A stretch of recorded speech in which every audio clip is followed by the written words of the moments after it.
Well, thanks everybody for getting back so promptly after lunch. This afternoon, we have reports back from the hard work you did yesterday at the breakout sessions. So the first one was the breakout on the use of data and technology in the conduct of audits.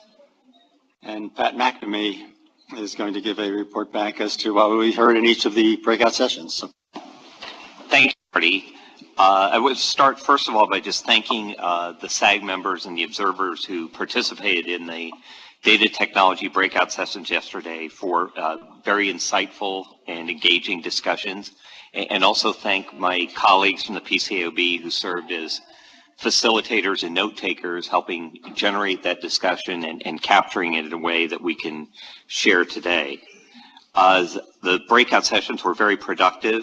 We got a lot of thoughtful questions and observations that we believe will be of tremendous value for our research project. This afternoon, I want to give an overview of what we heard yesterday, and I've organized the observations we've gotten along the following 4 themes. First, the needs of investors in audit committees. Second, how auditors are using data and technology. Third, risks and potential barriers to the use of data and technology.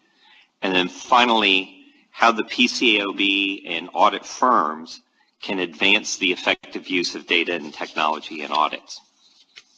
So I think it's very important that we sustain the great level of interaction that we had yesterday. So I'd like to be able to pause after discussing each of these topics to give people time to ask questions, provide feedback, share further insights. So with that, let's start with investors and audit committees. I think it's important that we ground our discussion today in the PCAOB's mission, which is to protect investors and the public interest by promoting informative, accurate, and independent audit reports. So that means starting our conversation with the perspectives of investors, as well as the views of audit committee members who play a vital role in investor protection through their oversight of audits and financial reporting. So first to investors. When it comes to the auditor's use of data and technology, investors want to know what value does it bring to them. In other words, what does it mean to the quality of the audit? So right now, there may not really be a clear line of sight into this, though I think there's a hope for some really clear benefits to investors if the technology can enhance audit quality.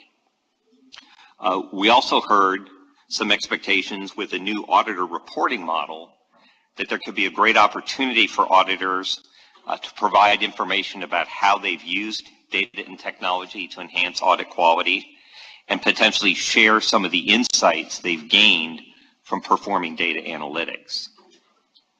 We also heard that it is important for us, the PCAOB, to engage with investors, perhaps through roundtables, so they have the opportunity to gain a better insight into how auditors use data and technology. Now, I want to turn next to audit committee views we heard, and keeping in mind that some of the technologies being developed are in early stages. Firms have different strategies for how they're developing and rolling them out. So individual audit committee members' experiences might vary from company to company with what they've seen. But we did hear one audit committee member's reaction to what firms have done so far is being potentially, underwhelmed with what they've seen. In that person's experience, firms have mostly focused analytics on journal entries, which they've been testing for a number of years. There's definitely much better, graphics to go with it, but maybe looking for more of a leap in the actual technical approach to testing journal entries. And we heard that given that it's still early days for the auditor's use of data and technology, there's an opportunity for auditors to continue to educate audit committees by talking not just about what they're doing today, but what's in their pipeline for data and technology, maybe over the next 3 years or so. And even more broadly, educating audit committees about the use of data and technology. We heard, similar to the comments about university curricula, that audit committee education may at times seem a little bit too heavy on accounting topics and too light on technology, which is vital to companies' financial reporting and controls. Some audit committee members also noted a gap between the sophistication of what they've heard about tools being discussed at the firm level and then what their actual engagement teams are delivering on the ground. And that may be rooted in the fact that, as I said, these technologies are at different stages of development and deployment. And with that, I pause for a few minutes and just see what reactions we had, or if any, on the comments about audit committee investor needs or expectations.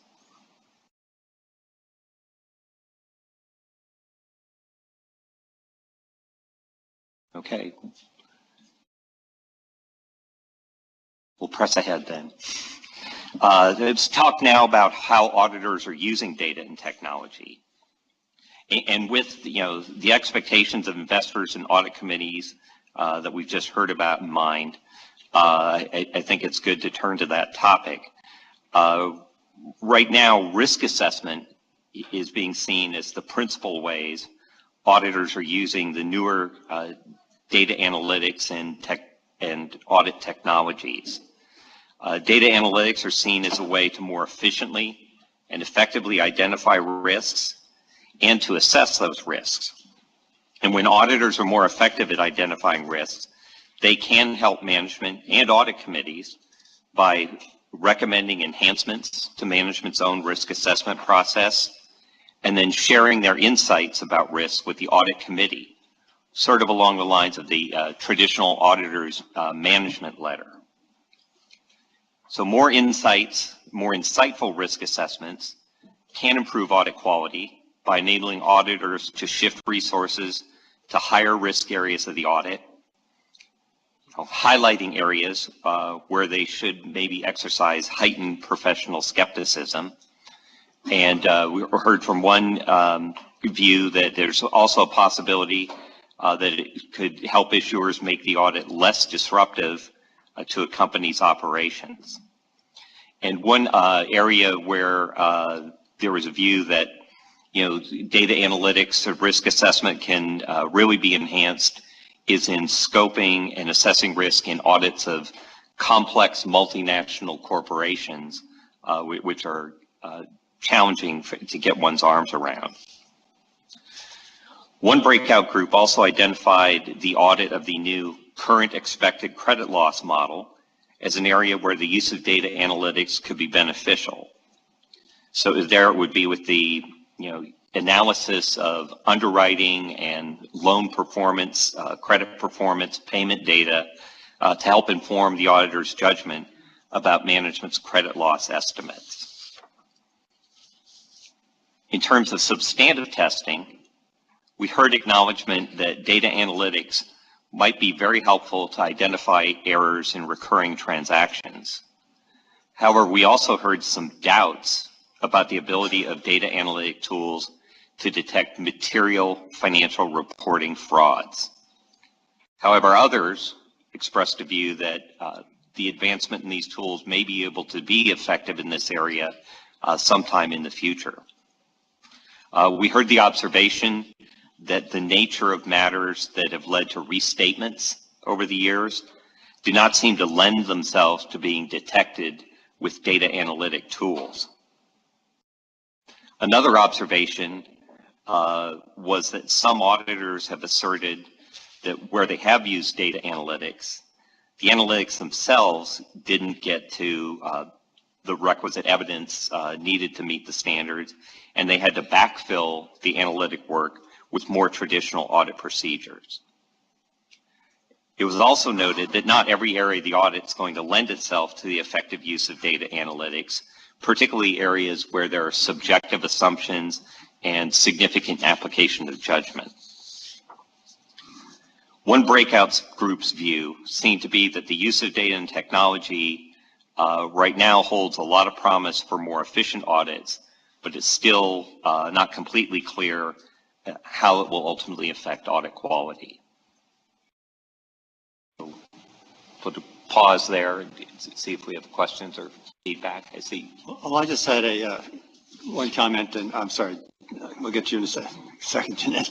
I just had one comment that I thought I heard a lot in the session that I was in terms of not just efficient, but, and I'd be interested after we take Jeanette's comment, to hear from maybe a couple of the other audit partners here about the quality of audits because of the improvements in risk assessment.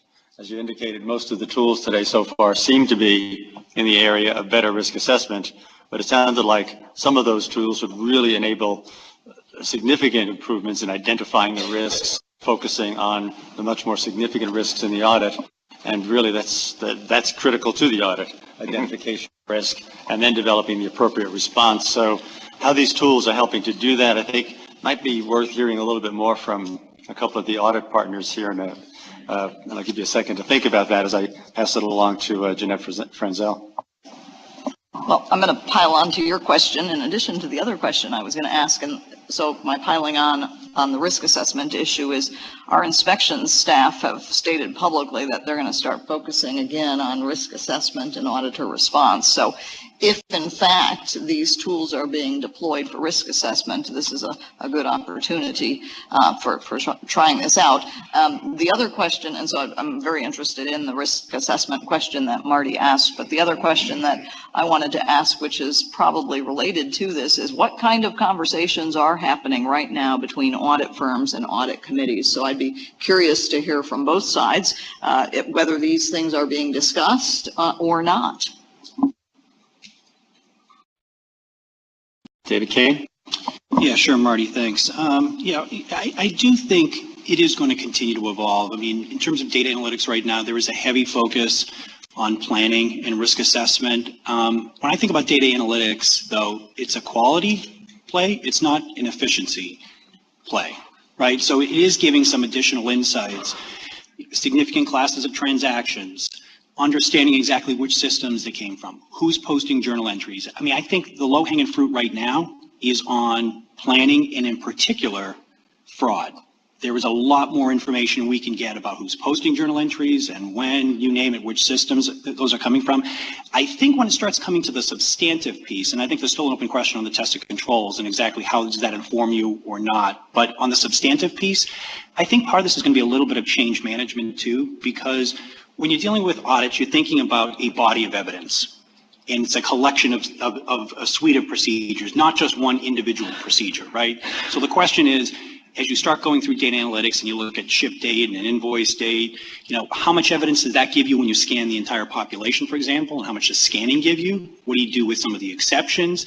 I think that will start to emerge over time as teams get more familiar with the tools and the evidence that it provides, and then start thinking about, okay, through the collection of this audit evidence, have I gathered sufficient appropriate audit evidence? I think that's the piece that still is going to continue to evolve over time to get these things a little bit more accepted in terms of the audit. Now, I think in terms of audit committee communications, at least one of the things that we're doing is requiring communications with management and with the audit committee around exactly what the implementation plan would look like for data analytics, how that would get rolled out, what it looks like on that client, because a particular piece is also getting the information from the client and making sure that we've got the appropriate support so we can gather that information. The data extraction piece is not insignificant, right? And it does require effort. We talked a little bit about yesterday, there is some hesitancy on the part of some companies to giving up some of that data, start thinking about the privacy issues, security, things along those lines over here. But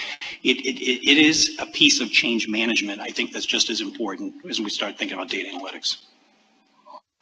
I thought your comment that a requirement in the firm's methodology to have conversations with the audit committee about changes that are being made in the audit especially when there are greater uses of technology and data analytics, to kind of set expectations between you and the audit committee will go a long way to improvements in the audit quality, but also an understanding on both parties as to what's taking place.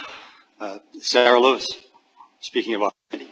Sure. So Jeanette, I just want to answer your question about the audit committee perspective in data analytics. And I can tell you we are absolutely asking the question about what the firms are doing, at the firm level, and then, as it relates to risk assessment as well as audit planning, how it's specifically would relate to our audit. And perhaps it isn't something that's being implemented today, but how do they see it happening in the future, and how is that going to improve our audit quality and our audit efficiency? Because we're always, interested in both.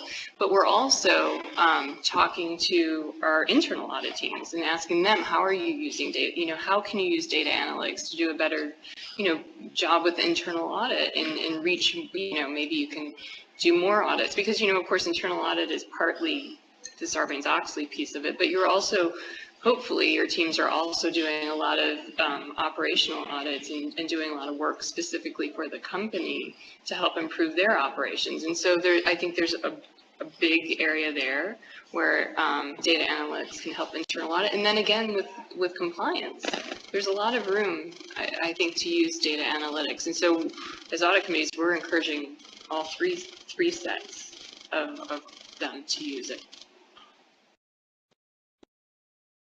Thanks for that input, Sarah. Bob Hurst. In response to Jeanette's question, I think I probably mentioned yesterday that so I'm the audit committee chair of both Morgan Stanley and Fannie Mae, and Deloitte happen to be the auditor of both. But in both of those, specific part of their audit plan that they present to the audit committee is the use of innovative technology, and then they take us through what they've planned to do, and then after they've done it, they take us through the results of it as well. And also, I was at a audit committee directors kind of forum that KPMG held in January, and they had like an hour session on this whole topic for audit committee members.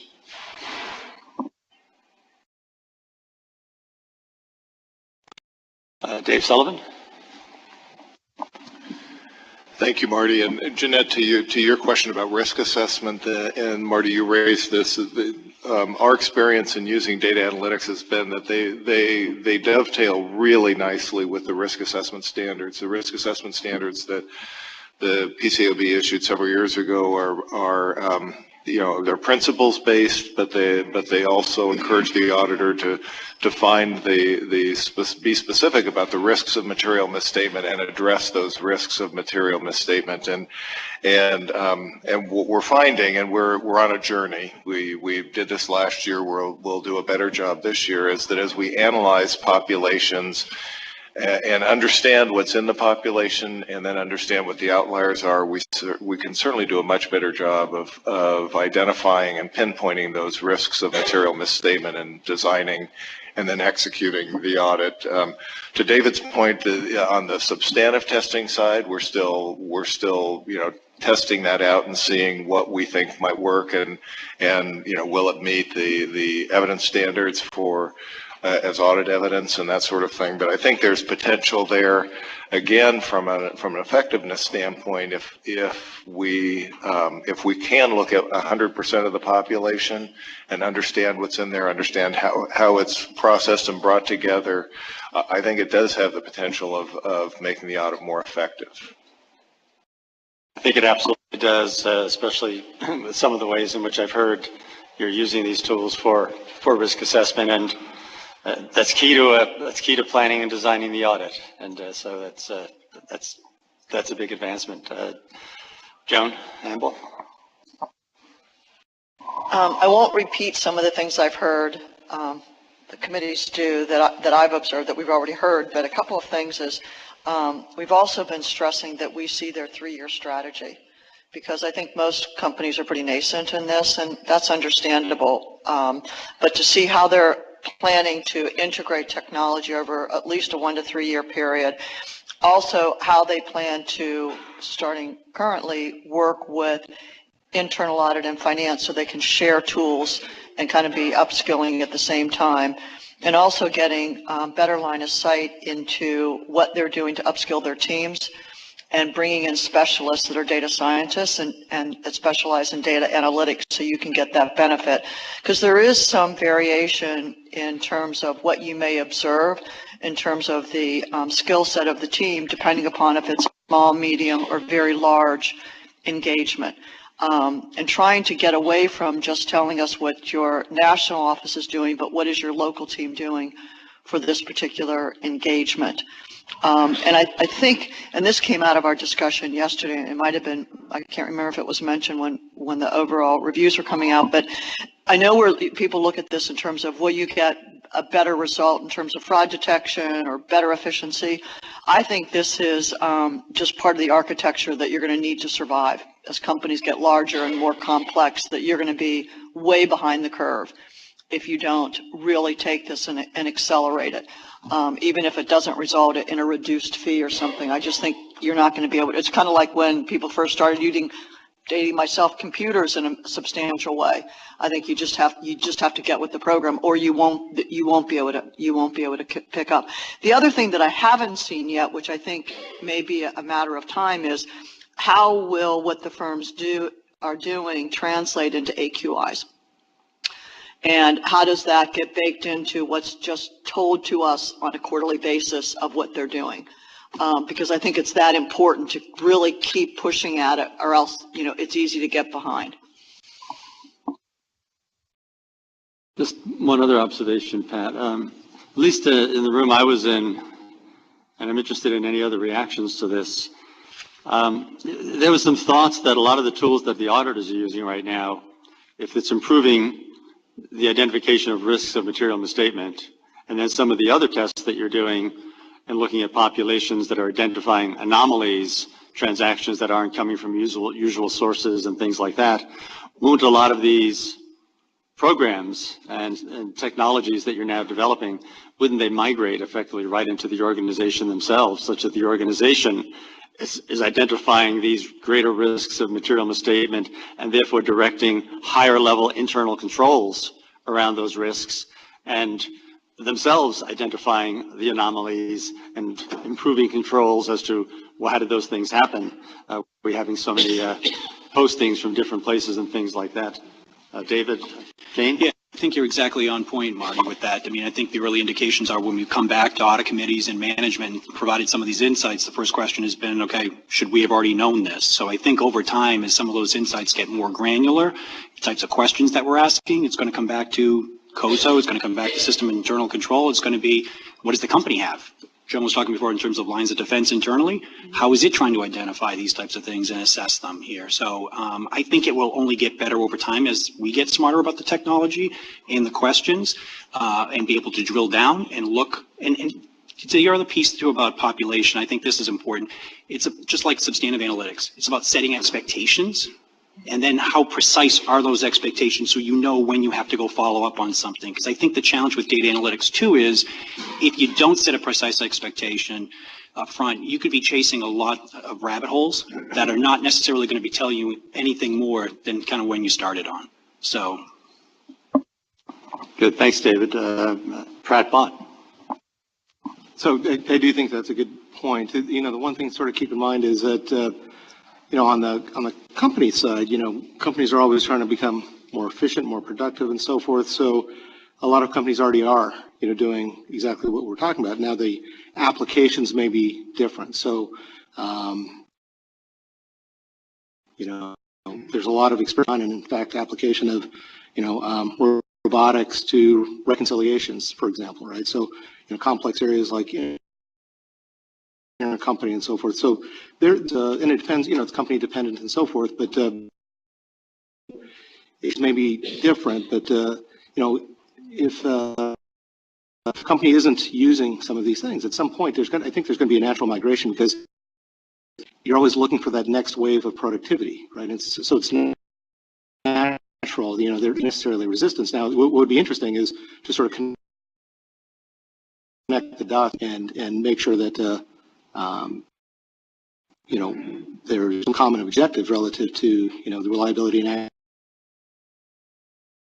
And there are common objectives on both parties, so they should be connecting the dots together, to your point. Okay, good. I'm sorry, Rob Nickel. Okay, I just, you're inside the organization. In a more, it really actually raises a very important question. You're talking about systems, independent personnel, or independent data. And those all each other. So, you know, you can do things completely internal in a continuous audit setting where you're actually using internal people with their data. But then the question is, at what level be able to make an opinion? Do we need independent data? Do we need our independent systems? I seem to be leaning towards independent systems and independent, but not independent data. Well, that has a certain risk that goes. Depending upon which level you want to take those three, how you have to control the process and what you can use to test the risks, to test the substantive issues. So we're talking about, to some extent, apples and oranges sometimes with these. Big data is not the same as data analytics, which is not the same as process mining. And so if you're talking about, you may find out you're talking across purposes. Thanks for that input. Thanks. Now move on to talk about some of the risks and barriers. Breakout groups identified a number of risks and potential in expanding the use of data and technology. And seem to fall into three categories. Second, factors within the firm, people. So data involved what one breakout group referred to as external data and data storage. The idea of data wrangling involves transferring client data into a format that's usable. The auditor's tools can analyze it. And so getting usable data include the wide variety it can come in. And I think we heard this yesterday. You know, ERP vendors often customize their system to individual companies. So even if you're across clients, you know, auditors are going to have to transfer differently from client to client to be able to use it in their analytical tools. So something also came up yesterday is the idea of a common data standard could make this task much easier for auditors and then for the issuers who have to work with them on translating the data. So even with a common data standard for financial information, there's still going to be challenges putting non-financial or operational data into formats that auditors can use. Other data challenges involve the completeness and reliability of client data and information technology controls over the data. You know, a related challenge involves the risk that clients will come to understand and have insight into the auditor's analytics, and could they then manipulate data in a way that analytics would not detect activity that management doesn't want the auditors to look at. And there was one observation that this is an area where perhaps blockchain technology that builds in, you know, integrity around data and ledgers could be a useful solution. A more fundamental challenge with getting data is sometimes getting the client's consent to actually provide large data sets to the auditors. And this reluctance is sometimes out of a concern about the auditor's ability to safeguard the data, including protecting it from cyber attacks. Firms might also face challenges in having the capacity to store large volumes of client data throughout required record retention periods, and also having the right processes in place to securely purge that data once they're no longer required to keep it. Another data concern has to do with the idea of auditor benchmarking client data. So some have suggested that, a way auditors could enhance effectiveness would be using data from across their client base, to help set benchmarks or expectations for audits, maybe, for example, in a given industry sector. But heard from issuers that concerns about that practice would heighten their reluctance to share data with auditors because of the privacy and sensitivity about it being seen by audit teams with competitors. Finally, we heard some uncertainty about how so-called big data, like social media feeds and other external data, would actually fit into the audit procedures, and how auditors would evaluate the reliability of that data and its relevance to audit objectives. So I'm going to stop after talking about some of these data concerns, take a brief pause to see if there are questions or comments or reactions. Okay. I have one or Oh, two. sure. Okay. We didn't set this up. No. It's like car talk. I've often thought of you and me in that regard, yes. With respect to storage, and maybe this is an aspect, though, of security, doesn't the cloud provide opportunities for storage of data? Mike. Sorry, thank you, Arnold. I was wondering what that signal was. So it was a sports game over that I hadn't played. Doesn't the cloud provide opportunities for storage to a great extent? And if so, is it the concern about, again, security, that maybe clients don't want certain of this data downloaded and stored in the cloud? Any response to that, anybody?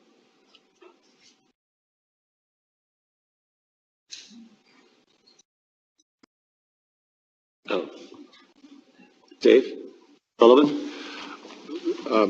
With respect to the cloud, I think it certainly presents an opportunity and addresses the barrier path that you mentioned in terms of just capacity. But the concern about security, I think, is something, every stakeholder is concerned about and should be concerned about. So that's it's an area that we're looking at, and I'm sure issuers are looking at as well in terms of their data. So it's something that everybody is going to need to be as comfortable as we can with before we'd have that data, I'm sure. One of the other comments that came up that I heard about yesterday was, to what extent do auditors need to be aware of certain external data that might provide disconfirming evidence? So you're doing an audit of the product warranty reserve and the product warranty liability, and the company's using its historical internal data and things of that nature. But suppose there's a lot of tweets out there that indicate what a horrible product this is, it's not working, it's defective, and suddenly the auditors, if that exists, and what's the requirement then for auditors to have to go exploring external data in terms of saying, boy, is there something out here that's disconfirming to what the company's trying to show me in the internal data about the historical, this product is very successful, we have limited returns, and there's a massive population of tweets talking about how bad the product is. I think it raises different types of concerns, unstructured external data, and what that could mean for gathering that, and the importance or not to the auditors of gaining that. Just wondering if there's a perspective from the auditors about the use of external data, or even from some of the preparers about when you think about external data. You must have a comment. You must have a thought on that one. Yeah, actually, I was going to respond on the security piece of it. So, at the end of the day, the auditors have access to everything in the company, and they should. And but at the same time, the company is going to want to ensure the security of that data. So what ultimately sort of what happens in our organization is that if I or any member of management or third party wants to extract data out of our systems and so forth, it's got to go through our security protocols and so forth. So that's and I don't view that so much as a restriction. It's just, well, we're just making sure that the security that needs to be there will be there, and that it's going to be used in the right way. But right way in terms of being stored and protected and all of those sorts of things. But at the end of the day, the auditor should have access to whatever the information they need to conduct their work. Pat, back to you. All right. Arnold, I'll give you a heads up though, but I know you put out a paper on data and technology and received a lot of responses. So maybe we'll get back to you in a couple of minutes after you have a chance to think about what you've heard in response to your paper that you've put out, and where do you think you're going in this regard? Or Okay, so we also heard about a number of potential institutional barriers within firms that could affect the use of data and technology, as well as about a number of potential execution risks associated with auditors' use of data and technology. So one potential barrier that we heard about was sort of the weight or almost like gravitational pull of legacy or historic methodologies, business models, firm cultures that might make it hard to look at audit approaches with fresh eyes or to be truly innovative. And as someone just mentioned earlier, overcoming these things, this gravitational pull, if you will, is going to require firms to use very strong change management processes as they develop and roll out these newer tools.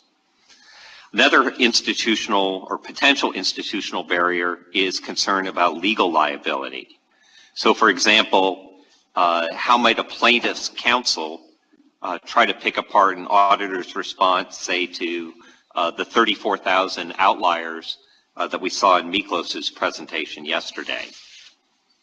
And looking a little farther down the road, we heard some concern about potential challenges proving to regulators the validity of very complex auditing tools such as artificial intelligence applications or the use of machine learning. On execution risks, things that might adversely affect audit effectiveness, among those identified include deploying tools that don't actually work as they were intended or designed, overselling the use of data and technology, potentially creating an expectation gap, over-relying on data tools and potentially neglecting the application of judgment and professional skepticism, and then firms being inconsistent, either within a firm or across the profession, in how they use data and technology. So for example, there might end up being inconsistent practice in using a given technique for risk assessment versus trying to claim substantive evidence from that approach. Another area, risk of potential inconsistency, is how auditors deal with or resolve outliers that are identified through data analytic procedures. We also heard about execution risks related to efficiency. So for example, auditors might end up doing too much work on lower risk areas just because they now have lots of data that they can analyze.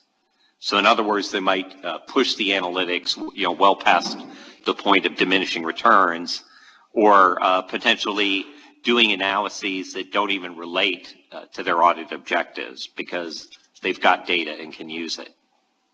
So I'll take another brief pause here before we move on to talk about the people dimension. And we have a question from Brad Bott. So two comments, and not sure whether my first one is about a safe harbor or not, but let me sort of go here for a second. So as we try to, from an issuer standpoint, when we use some of these technologies internally within our finance organization to just drive productivity and get more efficient, what's key to that is we get a number of individuals in the room together that can learn from each other. They're going to be very open-minded. They're going to think very differently about the data.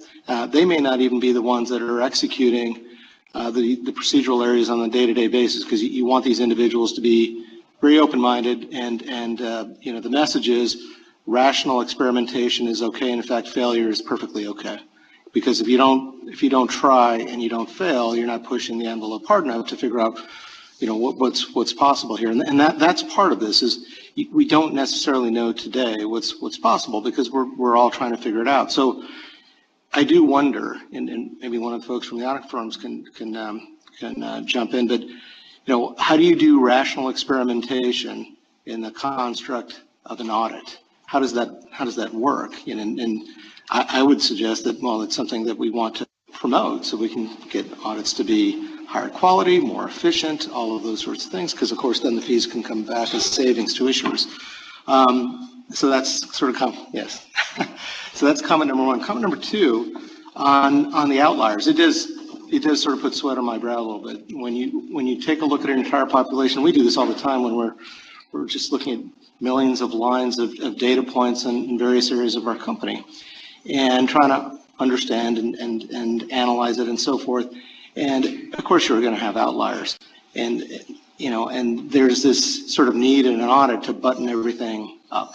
So when you have a certain portion of the population that ultimately, it doesn't make sense to continue to look at it, how do you button it up and call it done without leaving open the question and the room for second guessing on a 20/20 hindsight basis of, hey, if you had only looked in this outlier population, you could have found this issue. And how do you button that up? So it puts sweat on my brow because it's, are we going to find ourselves in this mode of, the more we use these tools, we actually become more inefficient because we've got to tie down everything, because in every population that you're going to pull and analyze, of course there's going to be outliers, and how do you get comfortable with that? So I think there's got to be an approach and some thought put into that before some of these things get introduced more broadly. Do you want to respond to that? Yeah, just on the point of experimentation, I see Robert has his card up, and we talked about that. So I don't know if that's what you want to respond to or jump in, but you had some ideas there. Okay.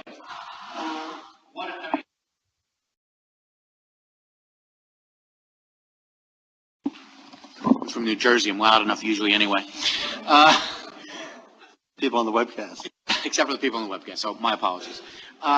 Yeah, we talked about experimentation yesterday because, as far as I know, the only real way to prove it works is to run placebo tests, in a sense. You have to run parallel tests, parallel audits, do something that shows that this is what you get one way, this is what you get the same other way, and hopefully they come out something close. That's a costly endeavor and time-consuming, and no one probably really wants to do that.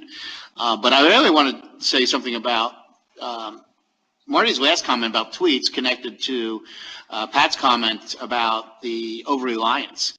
I think one thing we have to be careful about is we don't over-rely on data when we can actually ask simple questions and get nice answers that actually tell us what we want to know.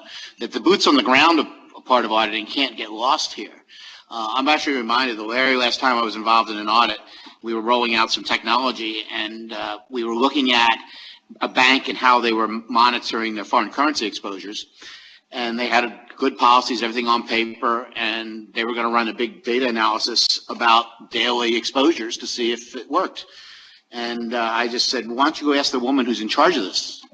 And they did. Not somebody they would normally talk to. And she said, oh, we generally don't hit those targets on a regular basis. Well, that is worth 10 hours of data analysis, I think, that one answer.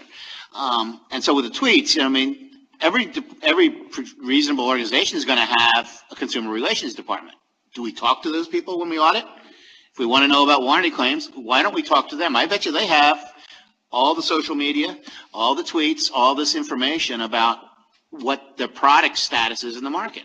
And if they don't have it, engineering is going to have it. And so one of the things the point I would make is while the data can confirm a lot of things, sometimes just not losing that boots on the ground approach to auditing is very critical. And we see it. There's an experiment done by one of the firms where they put webcams in the staff room of an audit, a major audit, and they watched as their people sent emails and texts to people 50 feet away in an office instead of getting up and walking down and talking to them.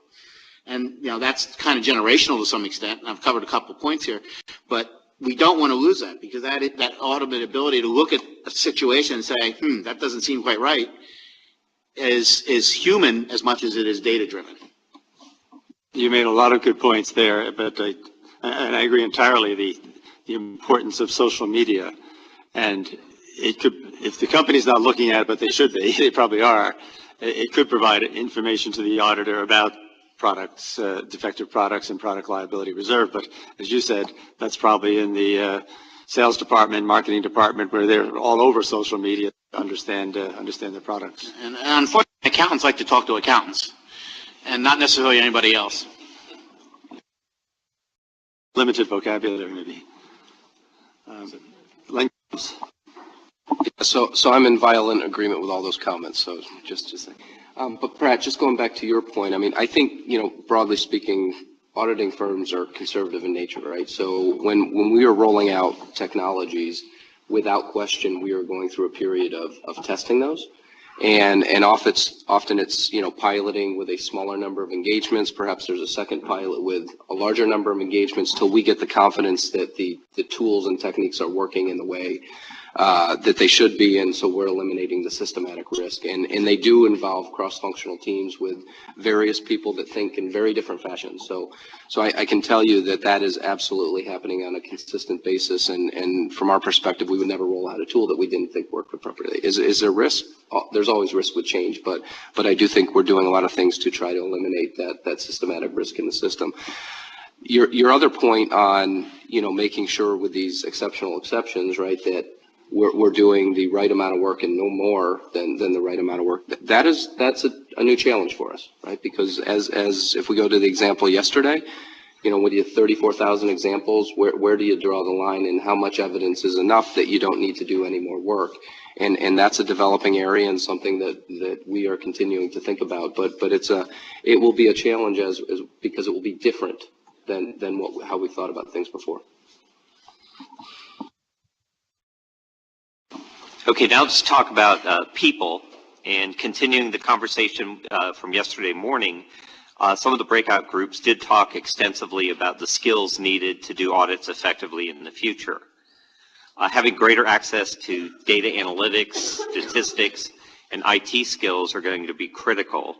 And somehow audit teams and firms need to figure out how you're going to match up people who know how to identify and use the most effective tools with people who know how to ask the right questions with those tools. And there's an observation that the current structure of the CPA exam, accounting curricula, are seen as real barriers to drawing people with the right skills into the auditing profession. And so a key question for firms is, do they hire the right people from other disciplines, or do they build those skills in-house? And we also heard it's not just the new entrants to the profession who need different skills, but veteran auditors are going to need to have sufficient knowledge to navigate the changed landscape that they're facing, as well as to supervise the use of new tools and technologies in audits that they're taking responsibility for. And one thought was that this might end up turning the traditional apprenticeship model on its head somewhat, with millennials maybe mentoring partners on how to be more tech savvy. And the idea that maybe that model suggests a different career path with the most valuable technology skills. And you see all the time 20-something technology geniuses being CEOs of multi-billion-dollar companies. Could we also see millennials as partners in CPA firms?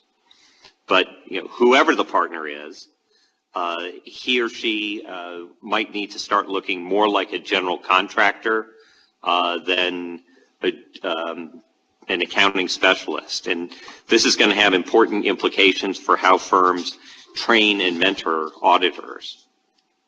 And then one final people concern was whether changes in skill requirements might prove a disadvantage or a bigger challenge for smaller firms in the competition for talent. And I know we're getting close on time. Maybe rather than pausing on this one, I know there's a panel on desirability and attractiveness of the profession that maybe comments on this topic, if people are okay, maybe reserving it for that so we can be on time unless there's something really urgent. Okay. We'll go with that. I think there's a little overlap there. So the last section is, how does the PCAOB, how do firms advance the effective use of data and technology in the audit in ways that are going to benefit investors and benefit the public interest? So one common theme we heard from the breakout groups was the importance of collaboration and sharing. So participants voiced expectations, and this goes to Marty's invitation to Arnold, is that regulators should be collaborating with each other to address common issues around the use of data and technology in the audit. We also heard a lot of encouragement for the PCAOB to continue to do extensive outreach in its research project, and through its inspection programs, look for and share best practices it finds in the inspection of firms. We also heard calls for the firms themselves to collaborate with each other as they develop tools and as they think about solutions to some of these potentially inconsistent practices, such as resolving large numbers of outliers. There's also encouragement for the idea of using open standards, not just for data, but open standards for the development of analytical tools. We heard calls for firms to collaborate with management and internal audit groups on how to leverage data and technology in fulfilling their separate responsibilities. But with respect to this observation, we also heard a concern that sharing tools and approaches from the audit firm to those then becoming management practices or internal audit methodologies, could risk some challenges against the independence requirement. And then another collaboration suggestion that Robert's already talked about was experimentation in real audits, and that would potentially be a collaboration among regulators, academics, firms, and issuers to get that accomplished. Additional actions that firms could take would include implementing appropriate, consistent controls over developing, maintaining, and using technology tools. Firms could also help to demonstrate compliance with professional standards and potentially help inform our standard setting as well by mapping the functionality of their tools to the relevant professional standards. And finally, some specific advice for the PCAOB included using inspections to help define and evaluate the state of the art in how technology and data are used in the audit. And then the broader standard setting arena, many thought the PCAOB should be proceeding with caution, and the focus for now really should be on guidance rather than revising auditing standards. So I said many thought that. There were also some views that certain standards, for example, sampling and materiality, might need to be reconsidered in light of capabilities to analyze large populations of data. And so I'll stop here, and this might also be an opportunity for Arnold to share some of their observations and those that others might have on how we advance the ball in this arena.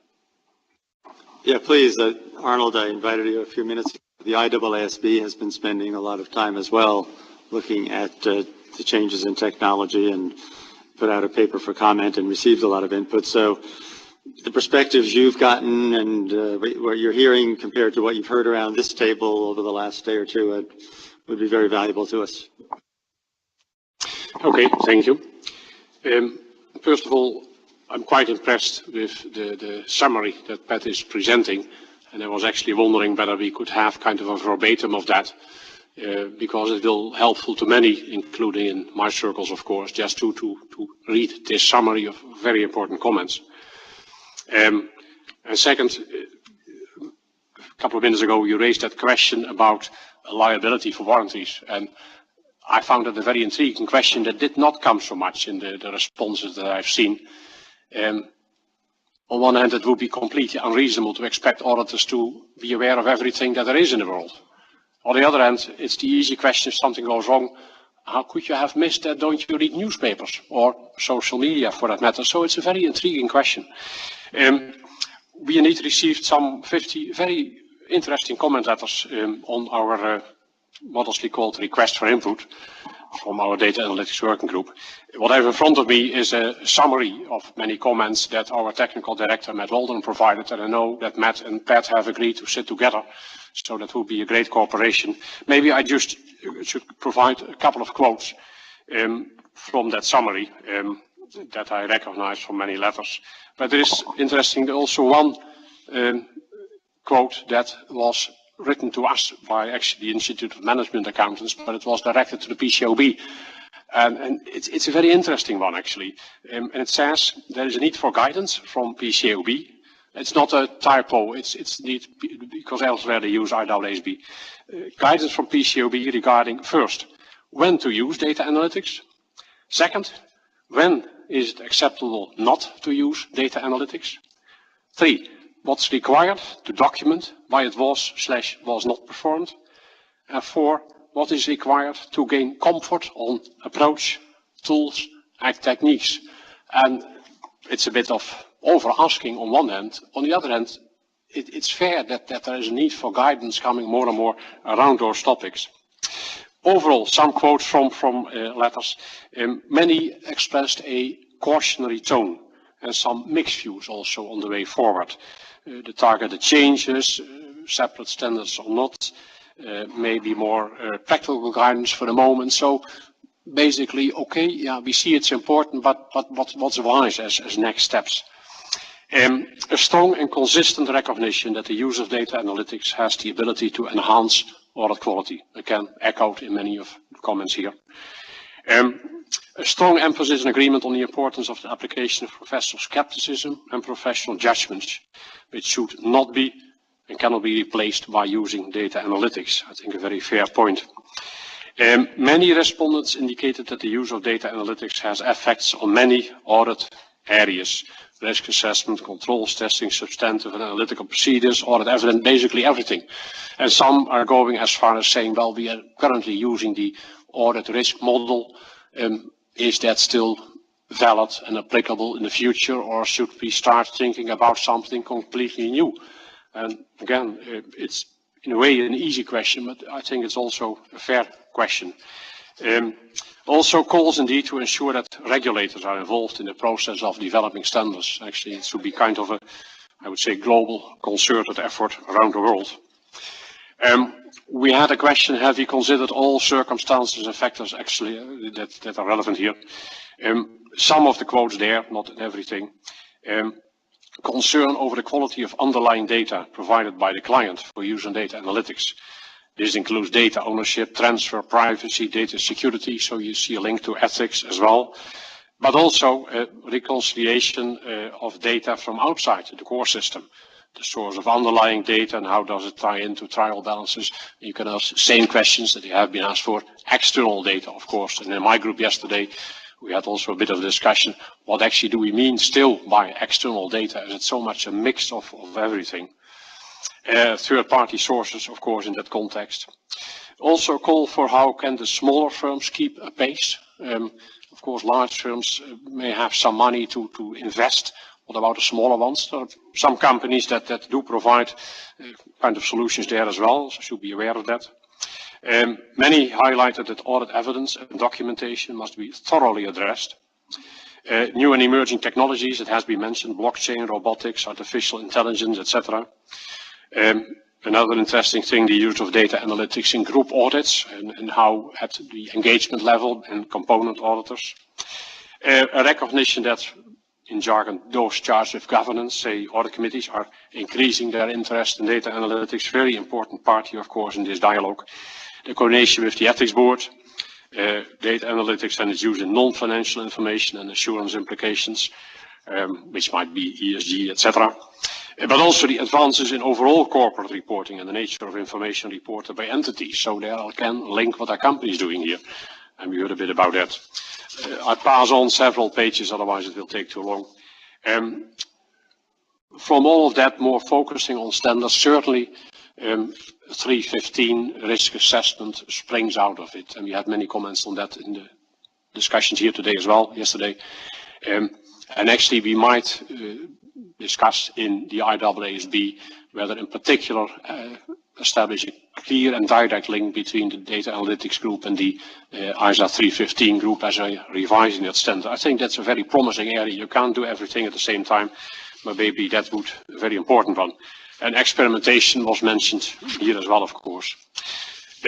Finally, many have pointed to what is there around us, and we have seen examples here, guidance coming from AICPA, the Center for Audit Quality, InterSci, more the public sector, PCAOB, of course, is mentioned, the GPPC, the larger firms, but also the small and medium practices committee. So from all sides, combine all of that to the extent possible, maybe promote conferences, roundtables, continue the dialogue.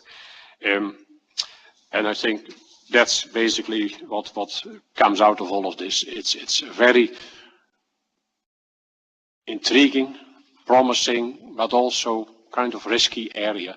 And the more we can sit together, so what can we do here, but also to stimulate innovation in a way that makes sense, while not indeed overlooking the risks.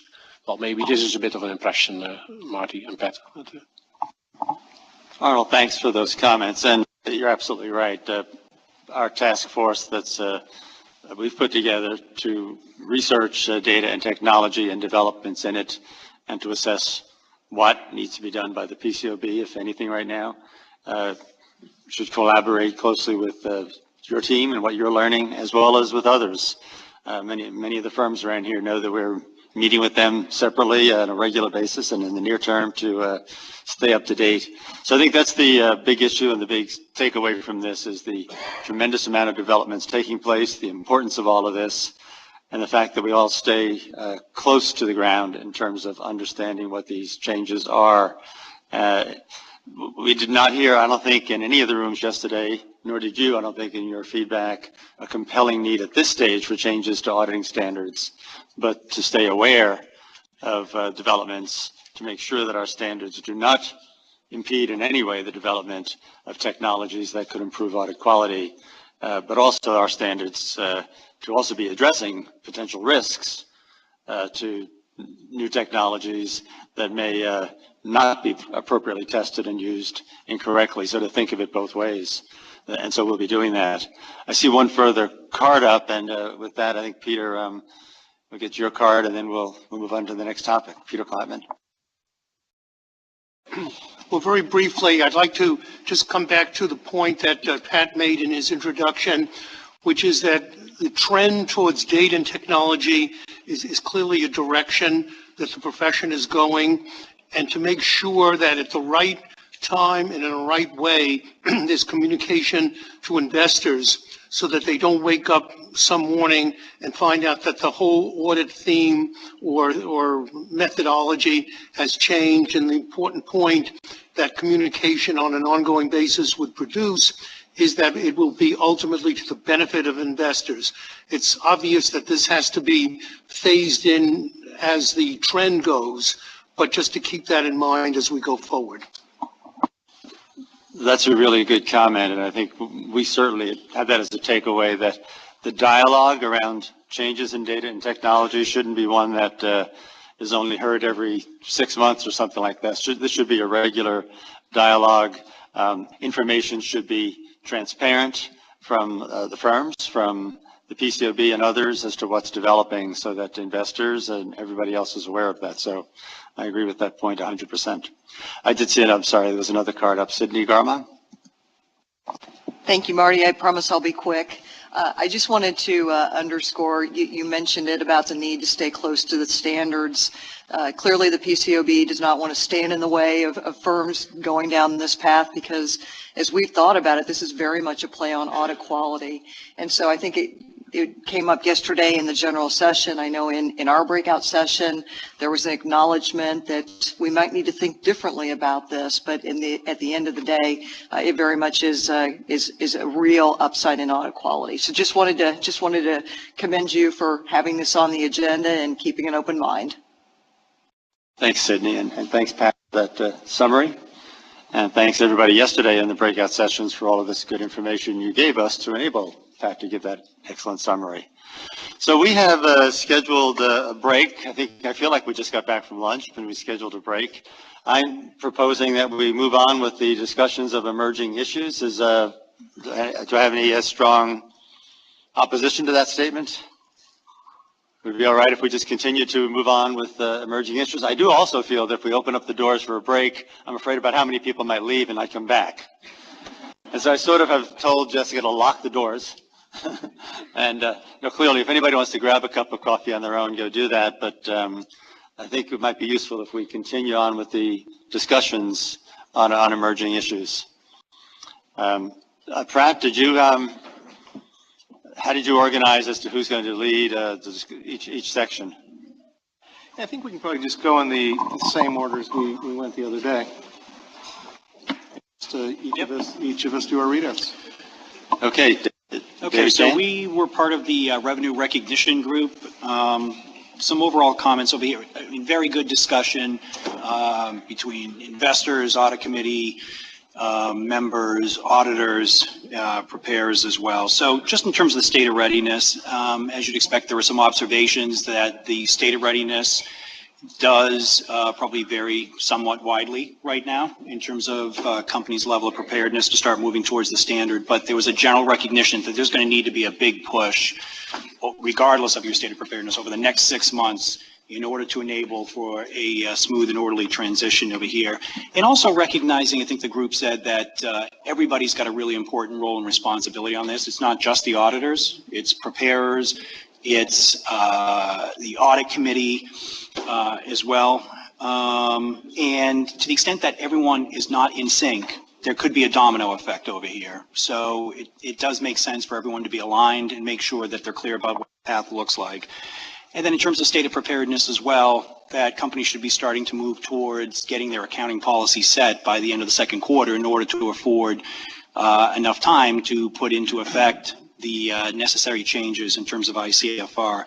Did spend a lot of time on ICFR and those related considerations.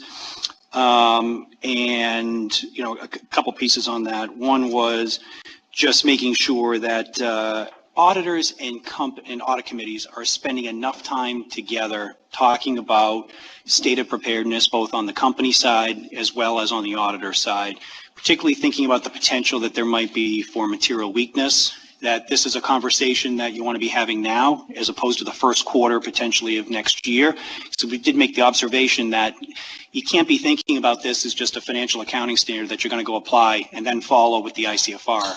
It should be the other way around, because auditors are going to need to be prepared starting in the first quarter of next year to perform review procedures. And the establishment of the basis for that performance of those is an understanding of the internal control environment. So if you don't have that now, it's going to be too late for first quarter next year, and certainly investors are not going to be well served with the number of material weaknesses right out of the gate in terms of companies' implementation. So AS16 already has a requirement for auditors to discuss any type of concerns associated with the implementation of new standards. So we thought it was important to emphasize that and make sure that that is an open two-way dialogue there. Outside the U.S., some general recognition that similar state of preparedness, I think there was an observation as well that ESMA has made, stated some concerns just in terms of at least European companies and their level of readiness in moving towards this. And I think there was also recognition about investors, because that's a really important one we don't want to miss, that their level of understanding around this standard is probably not where it should be. And that's going to be dictated in part based upon where companies are at and where auditors are at. So there needs to be more effort around investor education here. Certainly the SAB 74 disclosures that companies will be providing will provide one avenue for that. But analysts and others are probably going to be getting a lot of their information from companies and having some specific discussions, particularly as they think about how to feed their models and what the patterns would be. I think there's some concern around the information out to investors, but we did discuss that at least for the folks that were going to be applied on a modified retrospective basis, that would be under the old basis, under the new basis, so at least there would be some comparison for some period of time for people to get some better understanding around that. In terms of the potential challenges and risks, fraud risks, we spent a fair amount of time on those. We thought were really important here. Audit is going to need to be taking a look, as well as management, under the COSO standards over here, taking a look at new incentives, where opportunities might exist for management to commit fraud. There also might be some issues just given the lack of systems and readily available systems off the shelf for companies that have to put more workarounds in place. Those workarounds could similarly create some opportunities and some different risks that auditors as well as management need to be thinking about.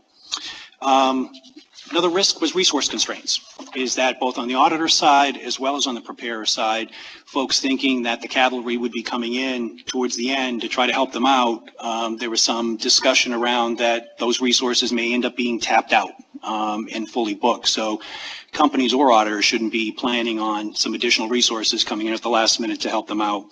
A little bit on training and knowledge as well, a risk. I think there was some discussion around, auditors are audit firms certainly trying to push out materials, get all of its people trained, but there's also an issue out there at the companies and making sure that they've got sufficient competent people that are trained on these standards as well.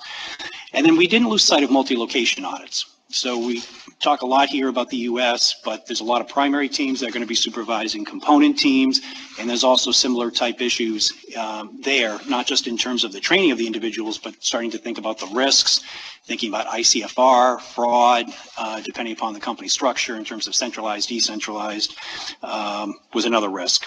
In terms of recommendations for the PCAOB actions, so there were several coming out of here. First was potentially leveraging, repackaging some of the staff practice alerts on skepticism and auditing revenue and putting that in the context of the new revenue recognition standard and trying to leverage whatever lessons we can from very early on. Possible roundtable maybe for PCAOB, SEC issuers, get some people around a table. Where do we stand? What are the key issues that we need to be talking about as various stakeholders here? As well as potentially an audit committee brief that would discuss the implications of the new revenue recognition standard and some of the risks that could introduce and what the audit committee may want to be thinking about, at least in discussions with auditors or in just even discussions with management as well. In terms of potential actions by others, we thought there could be some more information potentially out there provided to audit committees to give them more education around the standard. Some potential field testing as well. So if the board comes out with a new proposal on estimates, thinking about how that project would impact or be affected by the new revenue recognition standard. So at least auditors could be thinking about that. Leveraging best practices and making sure that any type of templates that the firms were using were leveraged appropriately. And then we thought it was also important here, another opportunity for audit committees to take a step back and look at the COSO framework and look at all 5 elements of that. If their implementation plan is really anchored in the COSO framework, they can really make sure that they're properly identifying, addressing, and responding to those risks, which I think is going to ultimately improve ICFR, is going to enable a better quality audit. And in terms of the pace of change, a key theme that came out was project management, not just on revenue recognition, but more broadly in the need for companies to have a disciplined plan that included resources, time commitment, and so forth, because these are going to be a whole series of changes just coming out of RevRec, and people should be not just learning from RevRec, trying to leverage as much of the lessons as they possibly can out of RevRec to use that as a template for future type of efforts as well.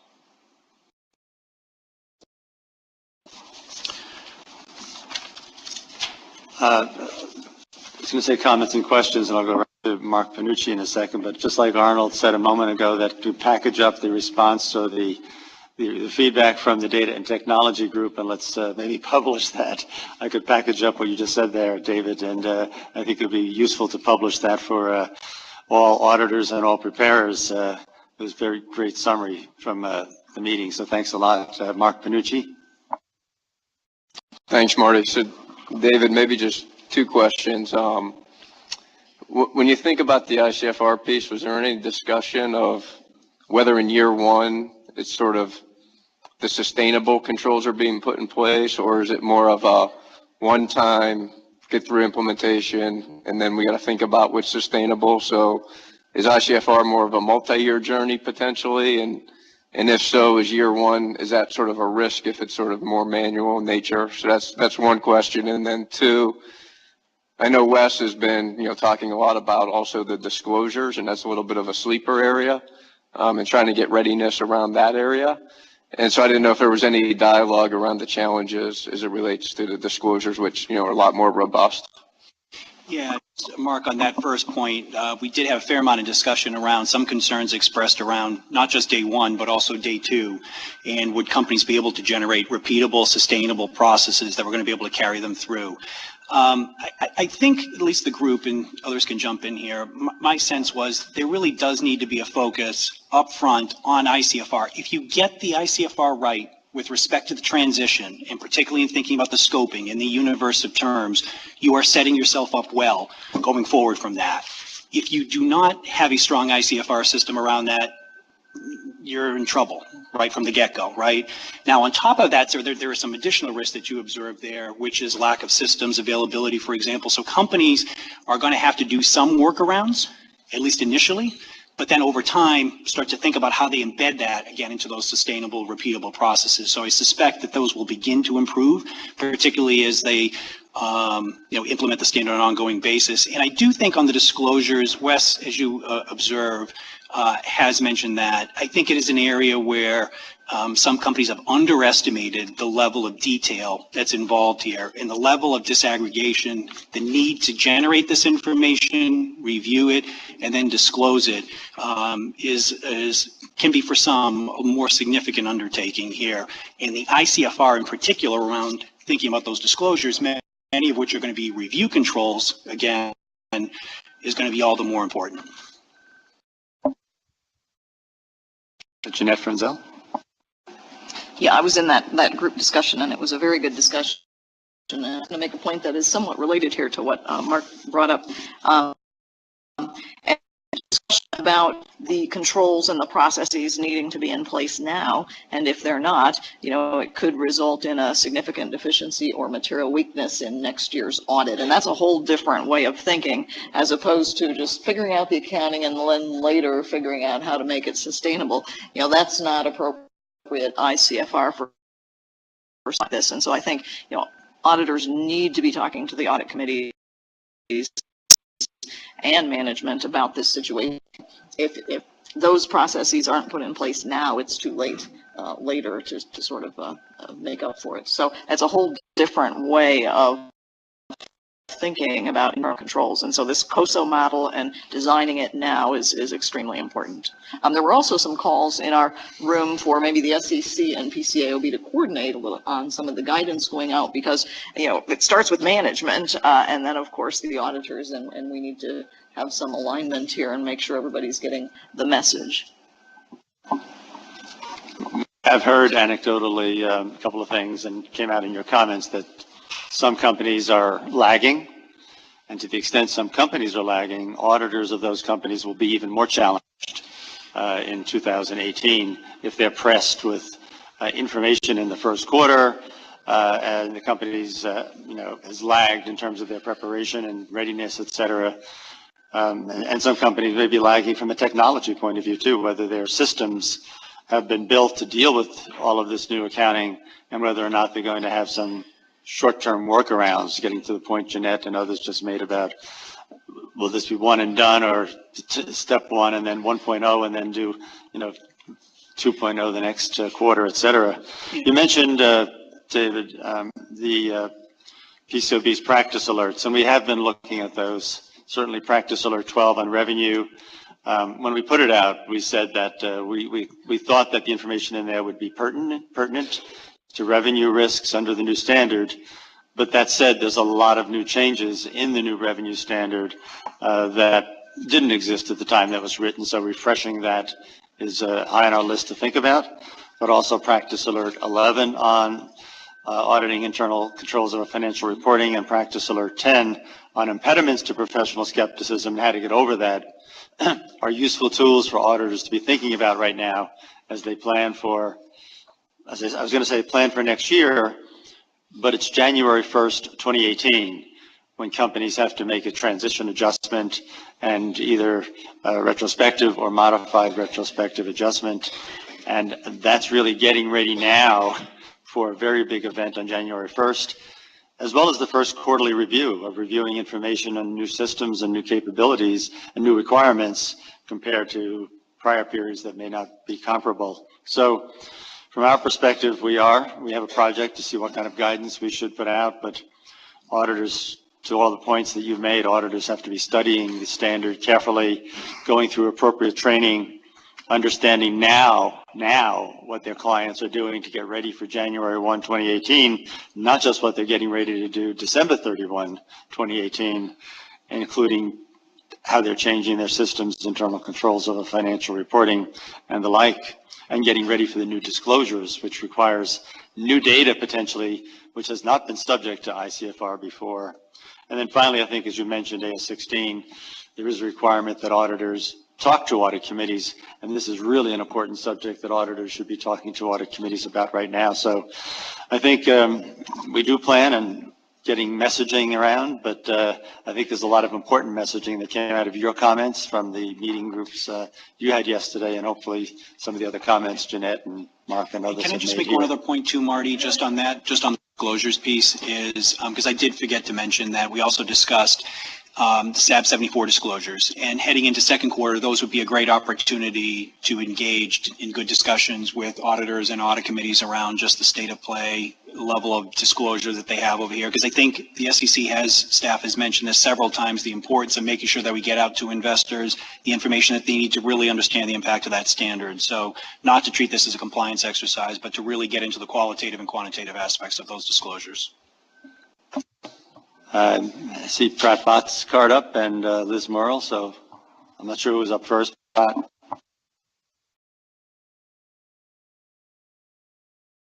That is deferred to Liz. Thank you. And thank you, David, for giving such a good summary. I was in the same group, but I would just like to flag one concern that we have as investors. I think this is quite a complex standard for issuers to apply. They're going to have to reassess contracts, identify performance obligations, whether it's point in time versus overtime, variable consideration versus material rights, all these sorts of things. And I think it's highly likely that people won't naturally arrive at the same answer, or there'll be consistent application, and anything that the firms can do to address that, because that's not going to be particularly helpful to the markets if there's a lack of comparability on implementation. Well, good points. Thank you. Brad. Yeah, Marty, you hit on a point. I think it's an important one, just to call it out a little bit. So, there's sort of two big buckets of controls, if you think about it, and clearly agree that whatever the new processes that issuers are going to have going forward relative to disclosures and the accounting and all of that you've got to do a lot of work in advance to get those in shape, so that they're going to be sustainable over the course of time, et cetera. So there's that. And I think that one is, I don't know if any of this is straightforward, but that one I think people sort of get. But I think there's the nuanced set of controls around transition. And so I think that's one where there ought to be active dialogues between auditors and issuers and their management with regard to what is management's approach going to be relative to, I'll call, transition-only controls. So you mentioned the cumulative effect adjustment. Well, that's a one-time transaction. So, does it make sense, and, this is probably, there's a different answer going company to company, but does it make sense to build, highly robust controls and so forth that'll sustain over the course of time for something that's going to be a one-time adjustment, or do you focus your efforts into something that's highly substantive in nature? And but it could be a very material adjustment, again, depending on the issuer. So I think there's a nuanced thing there, which is, of course, you're going to build the controls, and you would hope they're going to sustain over the course of time in terms of new process, but what about, some of the stuff that's just one time in nature? And I think that's one where there's got to be a lot of active dialogue in terms of, what is management's approach going to be? And if it's going to be, substantive approach as opposed to, a highly controls-based approach. Well, how does everyone get comfortable from that from an ICFR point of view?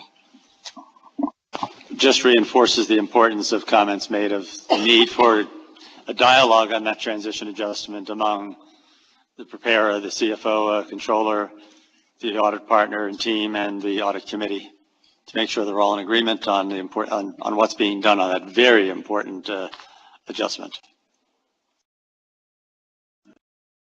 If there are no further cards up on this one, I think ready to turn to Philip Johnson to talk about the breakout session on the audit firm of the future and the talent in the future. Thank you, Marty. Yes, the second breakout group was headlined the profession. We had a good debate, and there were a lot of points raised. What we covered was, firstly, was the impact of the growth of consulting within the accounting firms.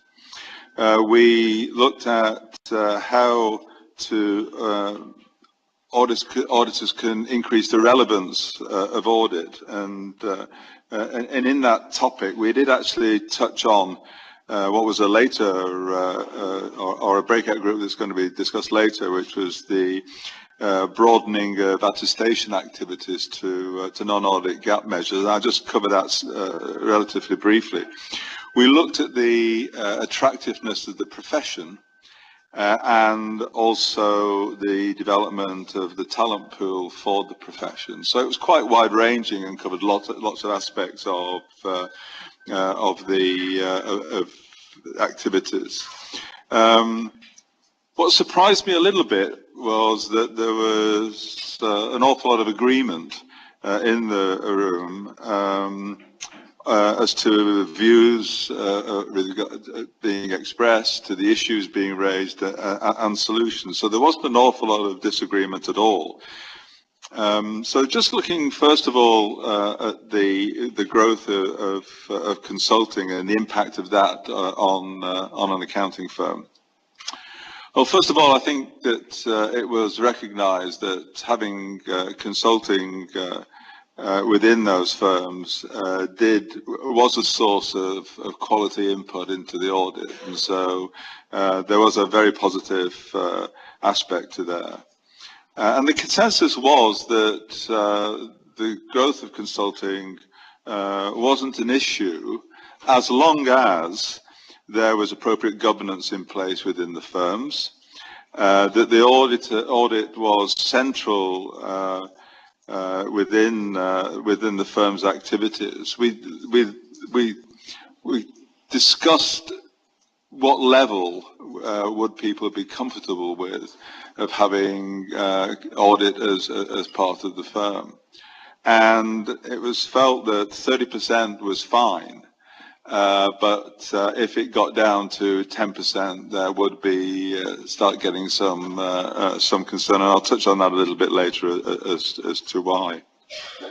But it is quite evident, and you've heard the discussions on other aspects. It was quite evident that firms are investing in the audit practice, in the methodologies, etc., technology, and it was felt that that needed to continue. That the firms did not need to make that investment in the audit practice. But what we did cover was, when I mentioned about the appropriate governance, that the firms certainly do need to have a governance structure and transparency equivalent to what is in place in large corporations. If audit does become less significant within the firm, so it is imperative that there are checks and balances. One of the issues that was raised was that there is some concern that the leadership could be distracted with looking into the higher growth activity within those firms, and perhaps there could be some weakening of tone at the top if that was the case. And so governance was seen very, very much as a priority.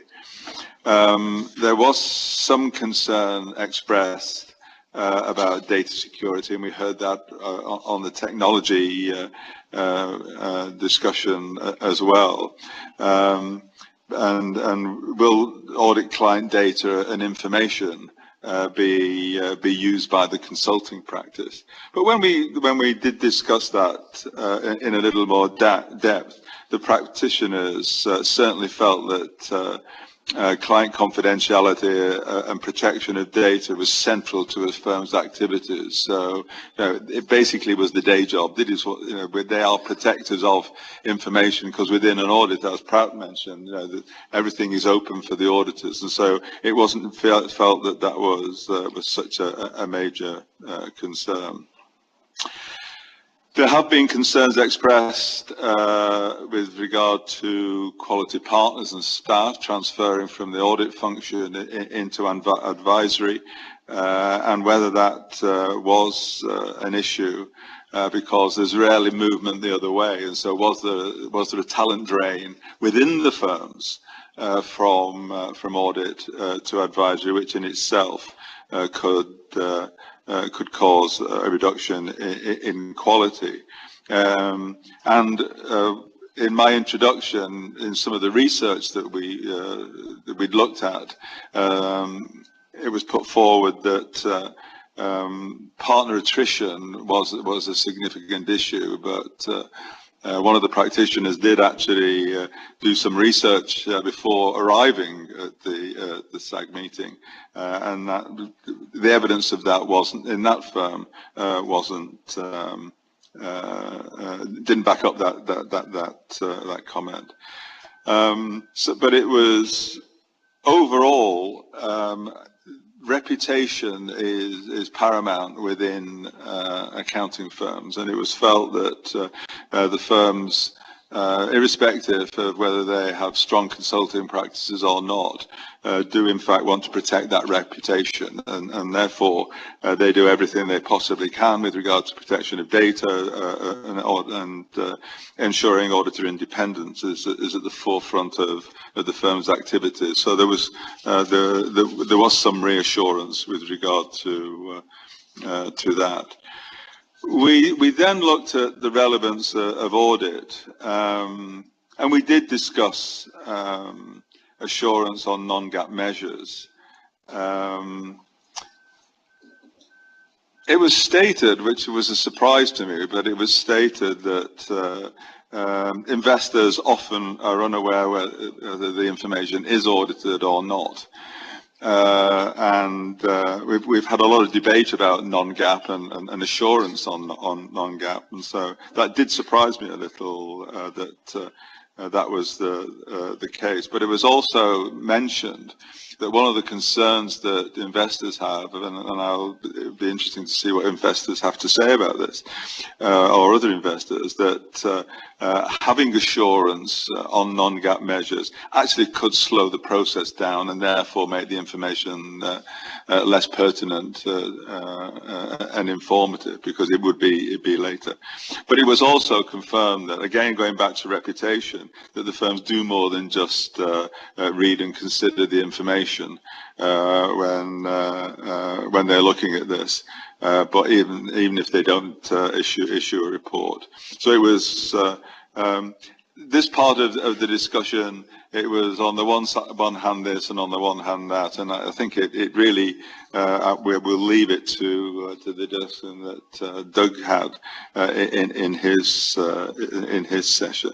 But it also did pick up that if you're looking at compensation, often internal audit get involved in aspects of assurance on non-GAAP issues, as opposed to external audit. We then looked at the attractiveness of the profession and talent, and I'll talk about the attractiveness of the profession first of all. And this is a significant issue across a lot of the debate we've had over these 2 days. First of all, with regard to attractiveness to the profession, many larger firms that have reported, and in the research, that they are seeing 15 to 20% annual turnover of staff. I talked about partners earlier.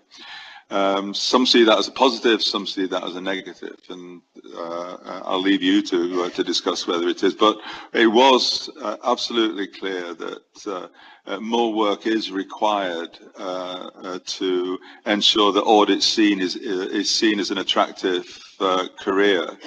Otherwise, we won't recruit going forward quality people.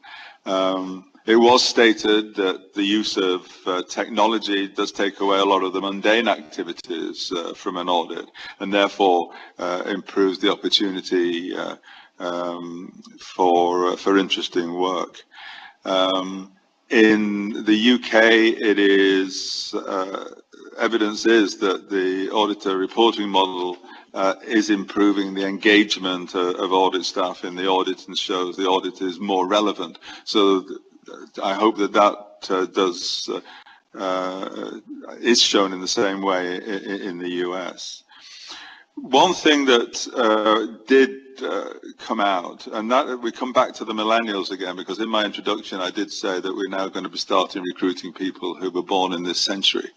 And one of those, what was seen there is does need to be more emphasis on the societal role of audits. There is no doubt that millennials want to join a profession that performs rewarding work and is contributing to a better society. And so I think there's a lot of work to do to ensure that we do give those messages about the societal role of audits. There was, the natural progression then was to talk about talent, to talk about the people who are being attracted to the profession, and it was quite clear quite early on in the discussion that the view was that the educational model currently in use is increasingly less relevant for the current and future students, and there needs to be more. The firms are investing a lot in training programs and recruiting additional expertise into the audit teams. Data analysts were mentioned, but the audit professionals do actually need a different focus, and it was felt that should not be left solely to the firms. It should be starting the schools, and it should actually then go through to ensure that it at university. And so the view was that, and it came up a number of times, that educational model needs to be looked at. And we looked also, or discussed also, the apprenticeship model, which has been mentioned earlier, and the need to ensure that partners do actually engage with staff. That is where the knowledge transfer takes place. And we also picked up the fact that the PCAOB analysis with regard to the partner audit profile of who's working on which clients could also well be used to ensure that there is sufficient time, not just to spend time with their clients, but also actually spend time with their people in order to impart that knowledge. And that is the way that audit professionals do develop judgmental and analytical skills, as well as skepticism, and learn from being in the company of experienced professionals. And again, one point was made that audit staff, senior audit staff, should be encouraged to be involved in audit committee meetings and not just solely partner-led, so they could actually see the engagement with the client at its most highest level. There was also, again, with people and feedback and development, and there was a lot of discussion on development, was the importance of feedback to the audit staff. We got into a debate with regard to whether that was genders, it started with regard to gender and whether there was appropriate feedback to females in the same way that there was to males, whether there was generally whether it was there was sufficient feedback, and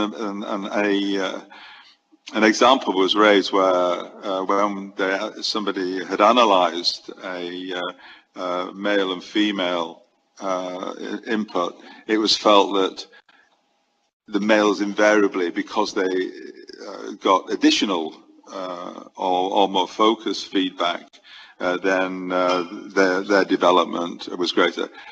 And that was said by a woman, so it wasn't, and that also surprised some of us in the room. We touched on staffing models. We talked about whether audit firms should start bringing in mid-career people, whereas the model has always been was certainly a pyramid, now sometimes a diamond, but whether you actually can bring in mid-career hirings, which would help. And finally, in this particular area, we then started to touch on whether mandatory audit firm rotation in Europe and the development in Europe of marketing and relationship business skills would impact on independence issues within the US. And it wasn't felt that it would. Audit firms are training their professionals with the soft skills in order to enhance auditor and client interaction. So just to conclude, it was seen to be an important area. There was a unanimous agreement that improvement in the educational model was necessary. It was suggested, as I said, that it should be at schools and universities as well as in firms. But always when you get these questions, the big question is who starts the process? It's all very well talking about it, but where does it start? And it was felt that the firms do need to have open dialogue with schools and universities and get involved in looking at the model. And it was also felt that there was a need to redesign the CPA qualification, which was also mentioned earlier, to make it more relevant for the future workplace. So we covered a lot of ground, but it was certainly felt that unless we develop that seed corn, then the profession will not maintain and or enhance the audit quality. You have a number of cards up. You've generated a lot of interest. Jim Doty. Feeling rather like a dormouse on this end of the table. Philip, that was a wonderful, lucid, and splendid summary. And I'm struck by the importance of looking again at the educational model and the point that your group made that it somehow has to relate to instilling a sense of social importance, social significance in the minds of millennials who are coming up. And in these discussions, the educational model has tended to focus, and certainly in our group, it did a lot, on the need to build the quant skills and to start recognizing the quantification skills that are different from what traditional audit skills were. But your description of it in your group made me wonder whether the firms could answer the question of the extent to which they have considered whether you can create this kind of sense of significance in audit without a liberal education. And the firms have poured a great deal of money into educational models, and they're doing it in building the quant skills. Are the firms giving any thought to whether or not they need to become sponsors of a more liberal education for audit students to get them into areas that are not just professional training?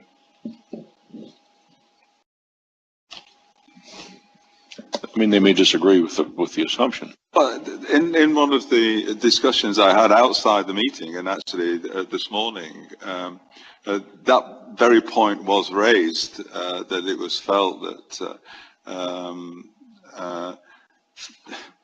certainly in my country, and I'm sure in your country, funding of education is always an issue.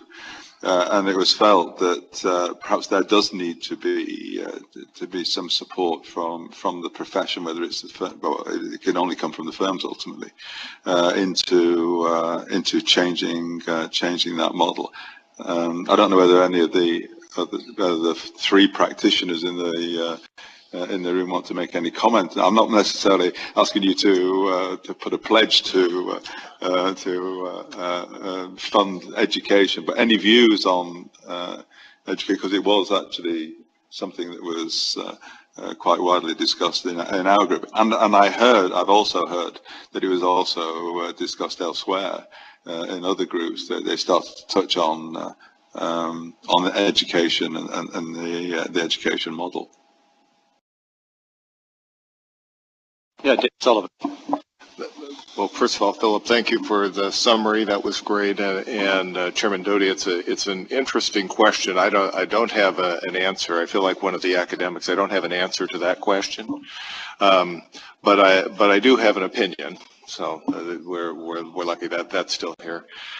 We had some discussion in our group. Actually, Bob, you raised it that 25 years ago or so, the Accounting Education Change Commission took a look at how accounting education was training people and preparing them to enter the profession, and certainly a lot has changed in the last quarter century, and revisiting that effort and coming to some agreement on what would be effective education to prepare professionals, I think would be very useful. And you know, one very significant difference between today and 25 years ago is the 5-year requirement. So there's a little bit more room to work with, although, Robert, I think we heard from you maybe at lunch yesterday that there's no room in the schedule to add things. So it would require, looking at, what's appropriate, what's needed, and what's valuable for long-term success for those individuals. Thanks, Dave. Jeanette Frenzel. Yeah, I appreciate the comments, and I think the education issue is a difficult issue. I visit probably 7 or so universities each year, and there is tremendous inconsistency across universities and accounting programs, and there are some, and it doesn't necessarily mean that's a bad thing. There are some very unique programs and experimentation going on out there, but I think that it would be very valuable for the firms and the universities to come to some kind of a common core of expectation. I will tell you, though, that universities are very proud that 100% of their accounting graduates are just getting scooped up with the firms, and so they really have no incentive right now to change. And so I think there needs to be some kind of a force entering in to start those discussions, because accounting graduates get jobs, and they're being placed at very high rates in this country, and so there's very little incentive for those universities to change their models.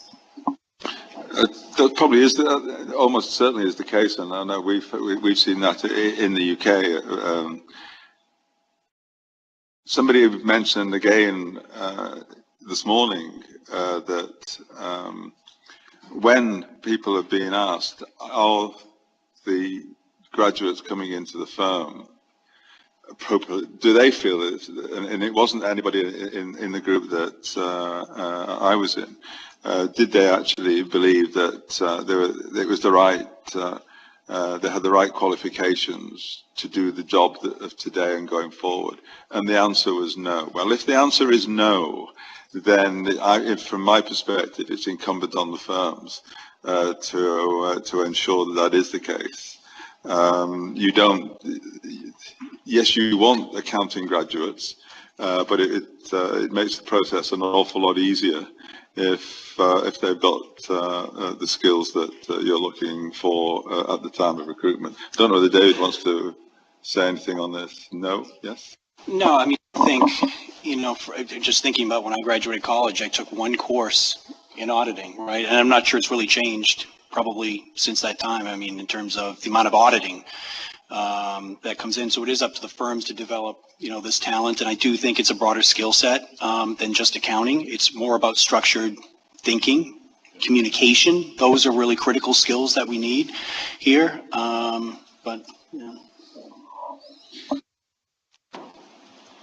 Joan Amble. Yes, thank you. Again, a phenomenal discussion and in summary what you discussed. A couple of things I guess I would think about. Without question, the educational model for the students needs to be upskilled so that they're completely prepared, and I'm hoping that they'll be incentivized to do that. I think also two other points. The educational model for the leaders also needs to be upskilled so that they have the right vocabulary, the right ear to listen. And I would equip, because there is a different role that you play if you're the one that identifies the opportunity, executes on it, versus manages the process to make sure it's done appropriately, where that person does not have to have that same level of skills, but that's the leadership requirement, and that's where the education come out. And I liken it to when Six Sigma came out.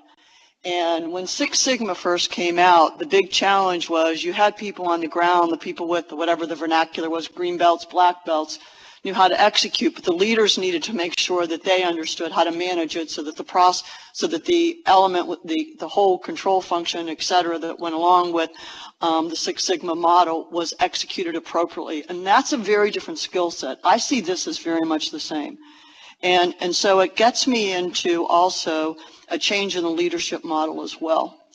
And I think years ago we went from IQ to EQ. I think we now need to go to DQ, which is what I call disruptor quotient.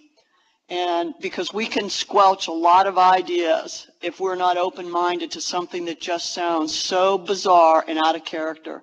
So, I mean, I like Dairy Queens, but I would think of it as DQ, disruptor quotient. And because if you think about it, the disruptors are the ones that generally get kicked out.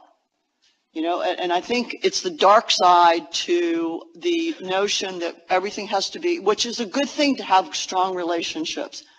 But when it gets to be on steroids and it gets to likeness and kumbaya, we have to be in consensus management, it doesn't work anymore. And that's what I call the dark side of it. And I think we have to probably have a different tolerance for disruptors, or else they're going to leave.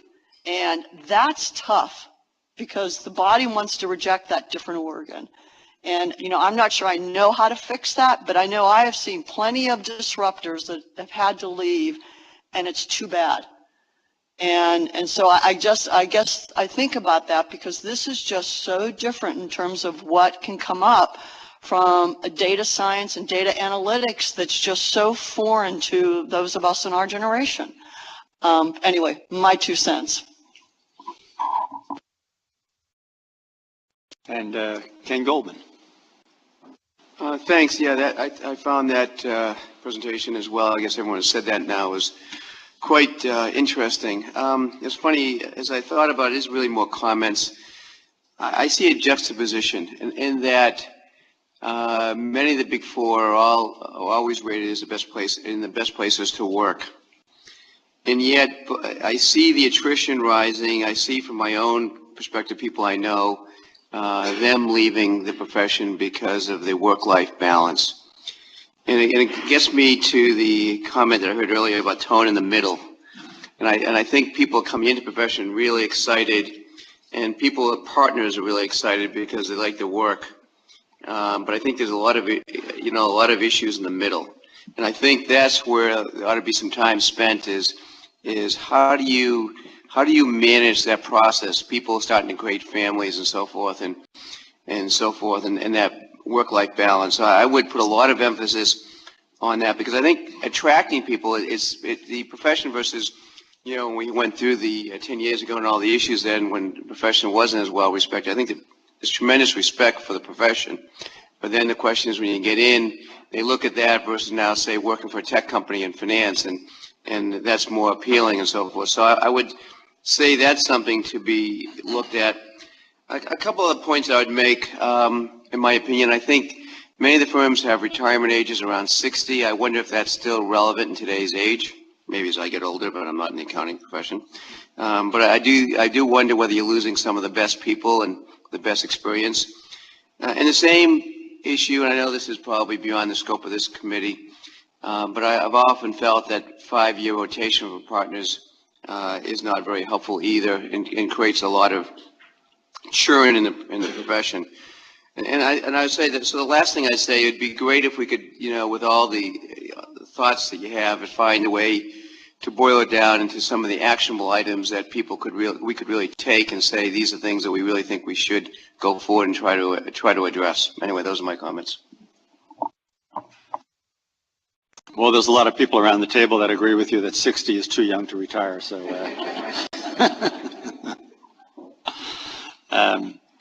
One of the comments that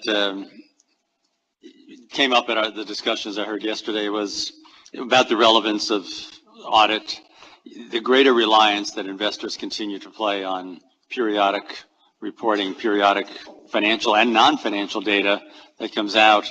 And I know it's the subject of another topic that Doug's going to cover, other information, but we are talking about the audit firm of the future, and you did bring this up in your comments, Philip, but I'm not sure there was much of a coalition around that, at least in our group, and I didn't know if other groups had a feeling about this, but the role of the profession and the relevance, if the financial statements are always important, they need to be audited, but if investors are continuing to rely and make more and more of their investment decisions on something other than that, there needs to be a continued study and look by many parties as to, and the profession has to play a role in that, in terms of what should we be doing, what should the profession be doing with respect to all of that information that is moving the market on a regular basis and upon which people are making investment decisions on a regular basis.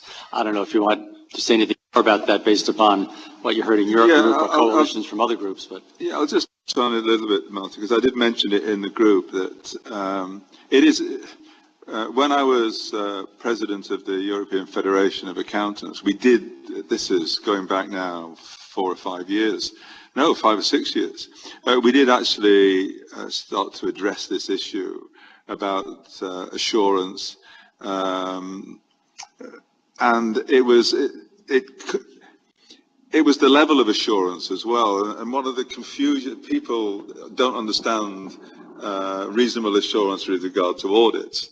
And the comment, as I mentioned before, was that it was felt that some investors aren't sure whether matters are audited or information is audited or not with regard to non-GAAP. And so we looked at this and we came up with a matrix to try to ascertain certain types of information, what level of assurance, whether it was reasonable assurance. You mentioned absolute assurance yesterday, and there's limited assurance, etc. And that's one of the, again, there's potential for an expectation gap. If people think that that information is assured, has assurance on it, do they automatically go to reasonable assurance or total assurance or whatever you have? And so that is as much an issue because again you can have people making judgments that are inappropriate. And so I think there is a lot of work, and I don't know whether Doug covered this in the group, but we certainly did that. And there are certain things that can't give any assurance on at all, no matter how you try. And often those are soft descriptors within corporate reporting that only happen because people feel it rather than see it. at least one investor representative yesterday was saying that they're not sure what has assurance or doesn't. In fact, they assume that most of the numbers that are put out have some sort of audit procedures around them. So there needs to be some clarity with respect to that issue. Karen Nelson. Yes, thank you. I appreciate very much this discussion. Obviously, being an academic, it's near and dear to my heart. I have a couple of comments on that, but before I'd like to just make one comment with respect to the audit firm of the future and the rise in consulting and advisory services. While I think it is very important to always assess that from independence in fact, I think we also need to be very cognizant of independence in appearance. And with the investor groups around the table and other investor groups involved, I think it's very important to always think about while the firms may be thinking that there's still independence in fact, and in fact there may be, this may not be the perception of those in the market, and that's always something to be very aware of in that regard. With respect to university education, I get a lot of great points, and I don't want to repeat anything. I guess what I would comment upon is to maybe think about it from a different perspective. Think about it from the perspective of the student and how the marketplace for the students has changed over time. One very salient issue that we hear about all the time is with respect to the cost of a university education and the stressors that may place on the students coming out and the job choices they may make. So when I went to university, I don't even want to say how many years ago, I went to State University. My father was able to pay for it all. A man who himself never went to college was able to pay for it. And if I had to pay for it, I probably could have. The students today, the cost and the amount of debt that they have to take out to get through university is outrageous in a lot of cases. And so the effect that this has on a number of the students is they have to make choices about their first careers. And so while it is the case that the accounting students, most universities do have 100% placement rates. Oftentimes within their, after 1 year of university, they already have a job offer. I think we need to look at the students that we're losing to the profession, those that make choices of, I could go and be in the auditing profession, or I could take a job in consulting or other areas and earn a lot more money and pay off my student debt and the opportunities that go in that regard. So I think that's one very important change in recent years to be aware of.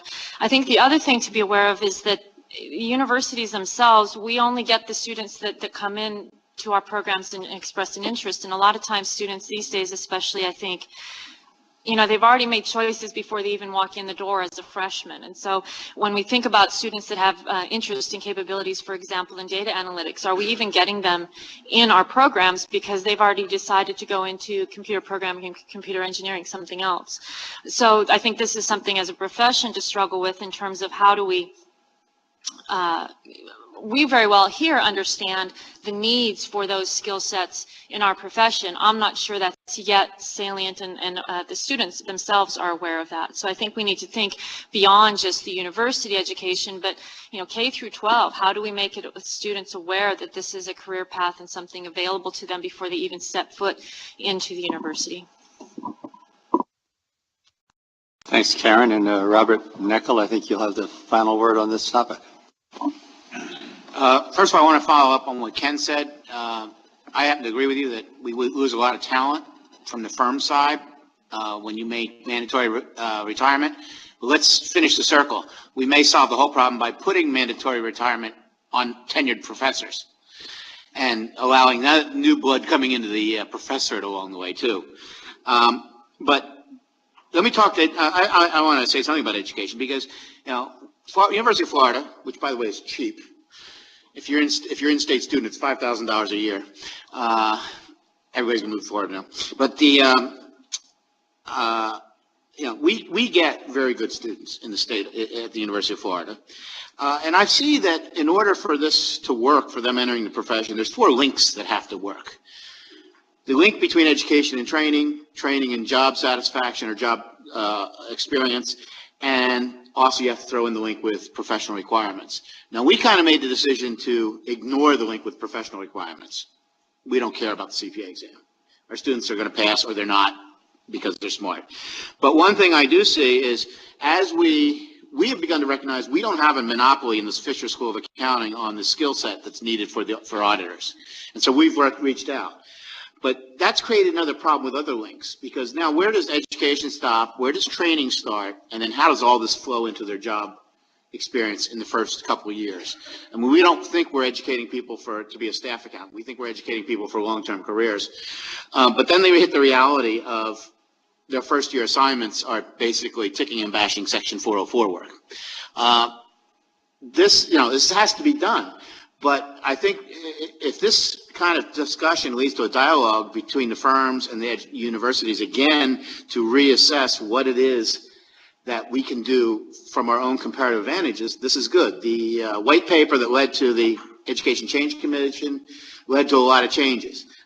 Some things worked, some didn't. I think it's time to do that again and get a dialogue. And I don't think, by the way, the pathways, which was done between the AICPA and the American Accounting Association, is actually the answer at all.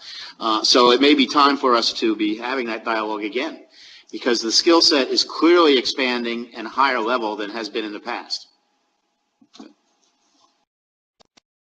Thanks, Philip, very much for the presentation, and clearly you just did a great job in it that drove a great dialogue around the table. Just want to remind people that I did take the break away from you to try to help you get out on time, which was scheduled to be about 3:50. But if anybody needs coffee or refreshment, they are outside if you want to just wander out while the conversation continues. The third of our 4 emerging issues topics was on economic and political considerations and the impact they could have on financial reporting and audits and the PCAOB. So Pratt? Yep. And I'll try to be judicious with my words, consideration of time. Philip, what you'll find as I sort of go through this is that, as strange as it may sound, there's some actually common threads between these two discussions, which I found pretty interesting. So, as you might imagine, when we were talking about economic and political developments and the impacts that those could have relative to audits and inspections in the PCAOB, it was a very broad discussion, and it certainly encouraged those that were part of the group to jump in as I go through things.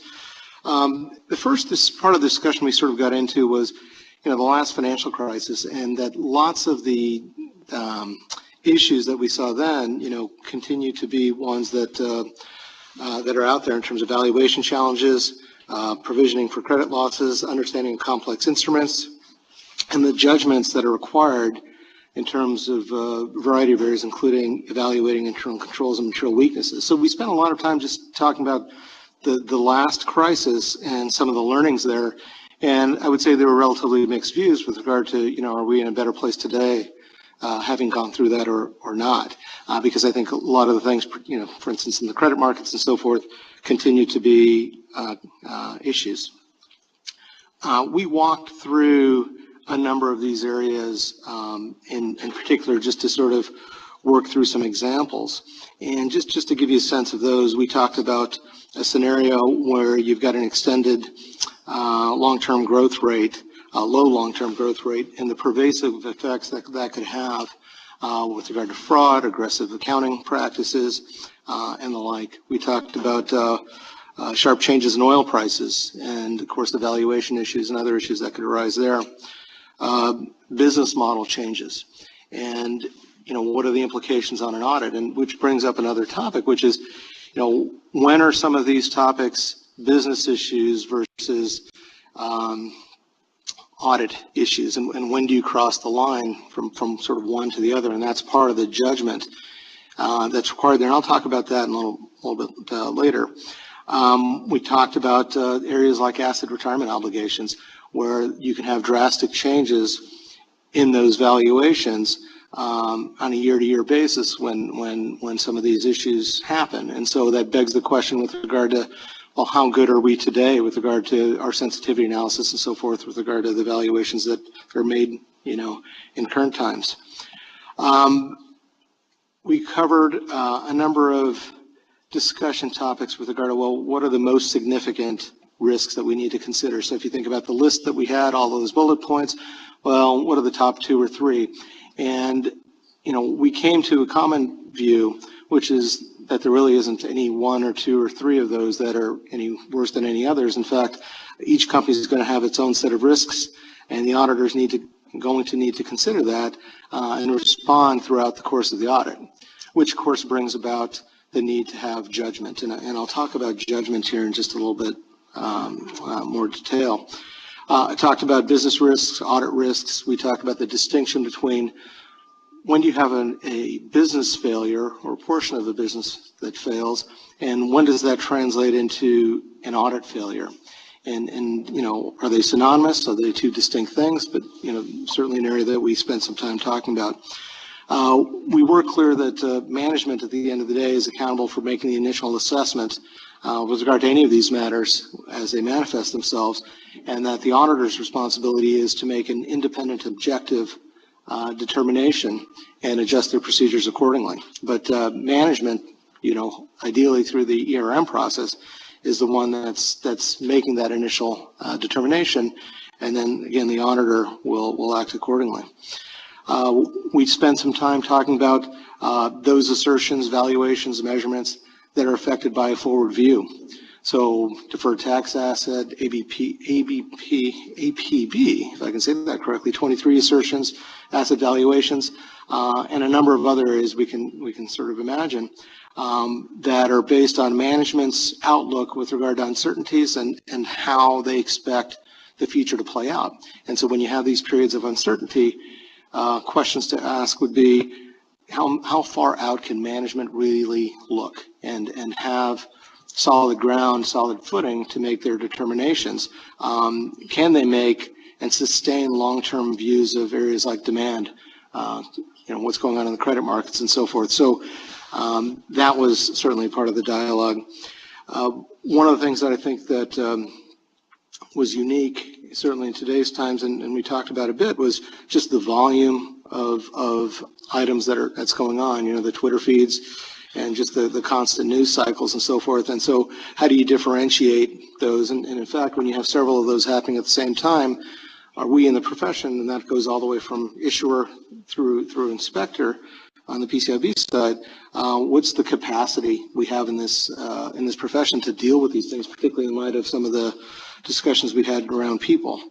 So that then brings me to what I thought personally was the most interesting part of the dialogue. It was around people development and the management of people, and this was really I thought a fascinating discussion. So we talked about what are the skills and capabilities needed to meet some of these uncertainties.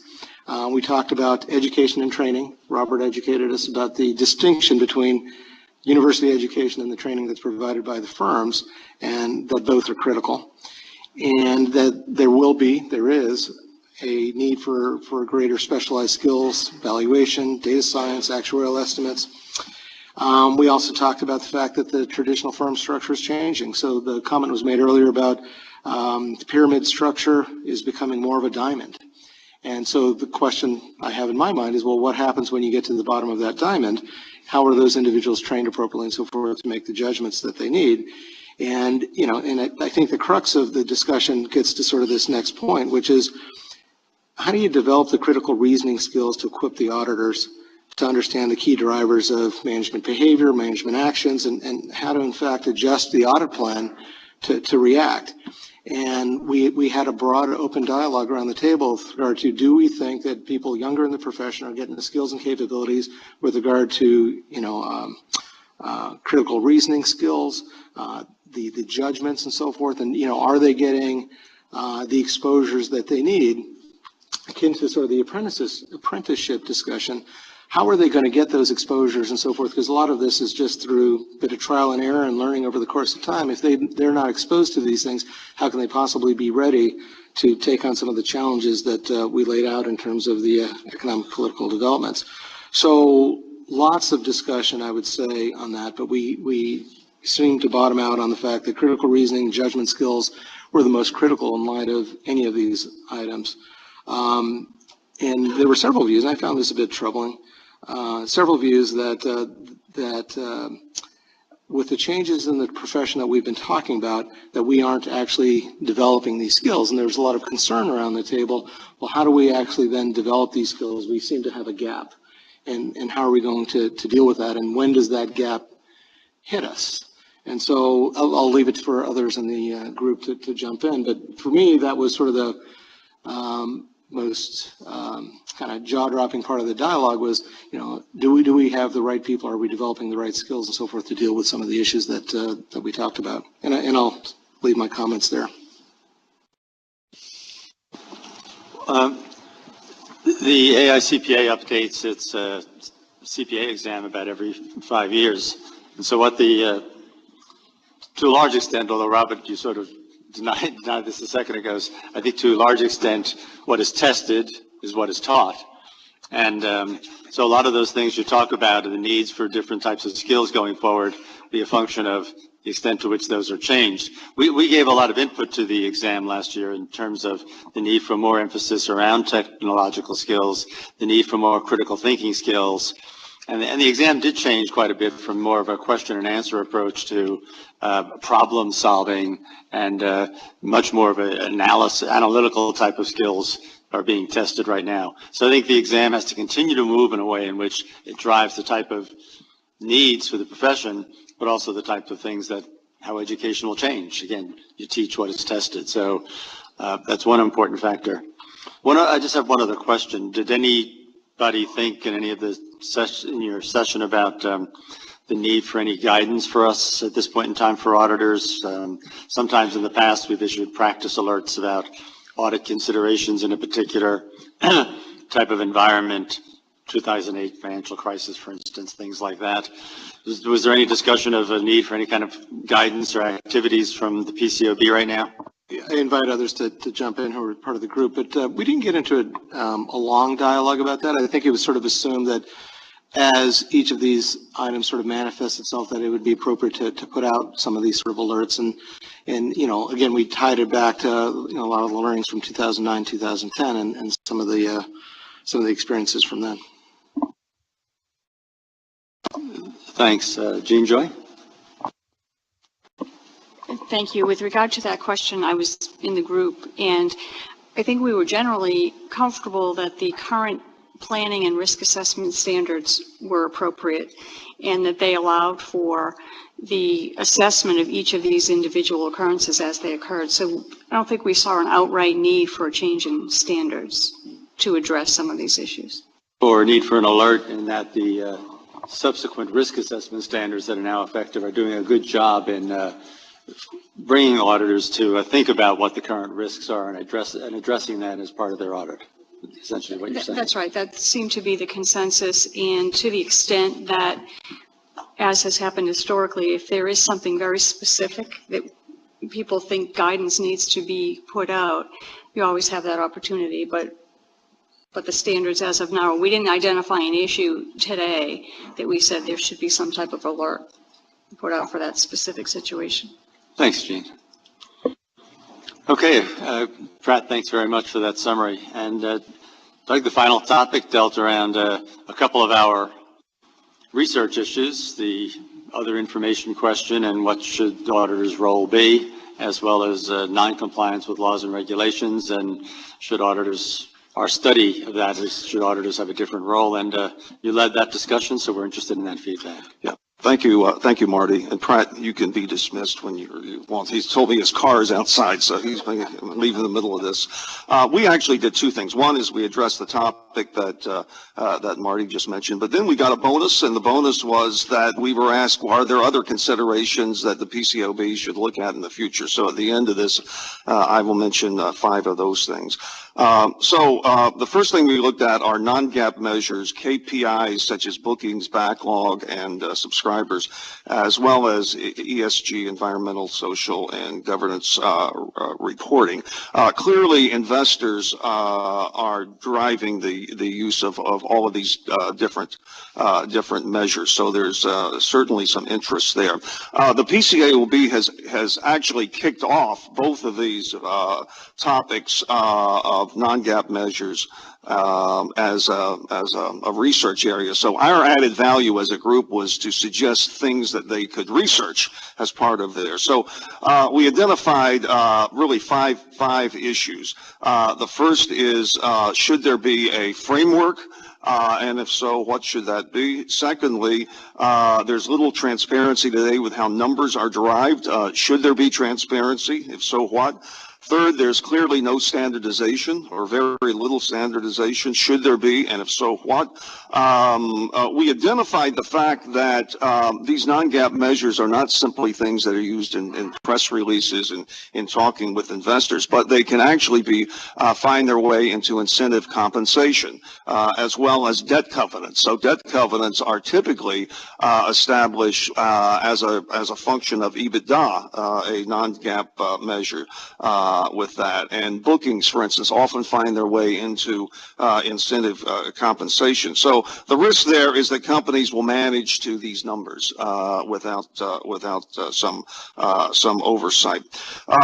So we'd like that one to suggest that one be researched as well. And the last one is to perform research to determine whether information that's in a document filed with the SEC has the same quality or different level of quality from these non-GAAP measures that are not filed with the SEC.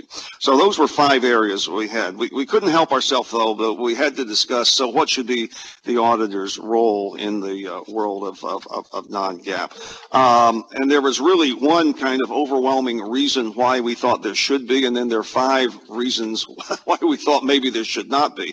But the overwhelming reason why there should be is that having a third-party wise pair of eyes looking for consistency and transparency provides investors with confidence that the numbers are valid. So that's the reason to do it. The reason to not change from what auditors are doing today, there was clearly no consensus in our group one way or the other. But those reasons are, this is not, there's not an overall outcry from investors that auditors should take an active role. There is certainly some suggestions of that, but I would not call it a complete outcry from all investors. Second point is, the further you move away from financial statements, the more difficult it is for the auditor to have a perspective and have the expertise to evaluate these so-called non-GAAP measures and KPIs. Third point is that there is, to a degree, there is some market discipline in the area. It's probably not completely, shouldn't be characterized, as I have done, as the Wild West with these numbers. So where there is some market discipline in it, you know, there tends to be, I think, more transparency and cohesion in the way the numbers are calculated than they would otherwise be. Next point is, if an auditor involvement is required, point Philip made is the timing of earnings releases could well be effective.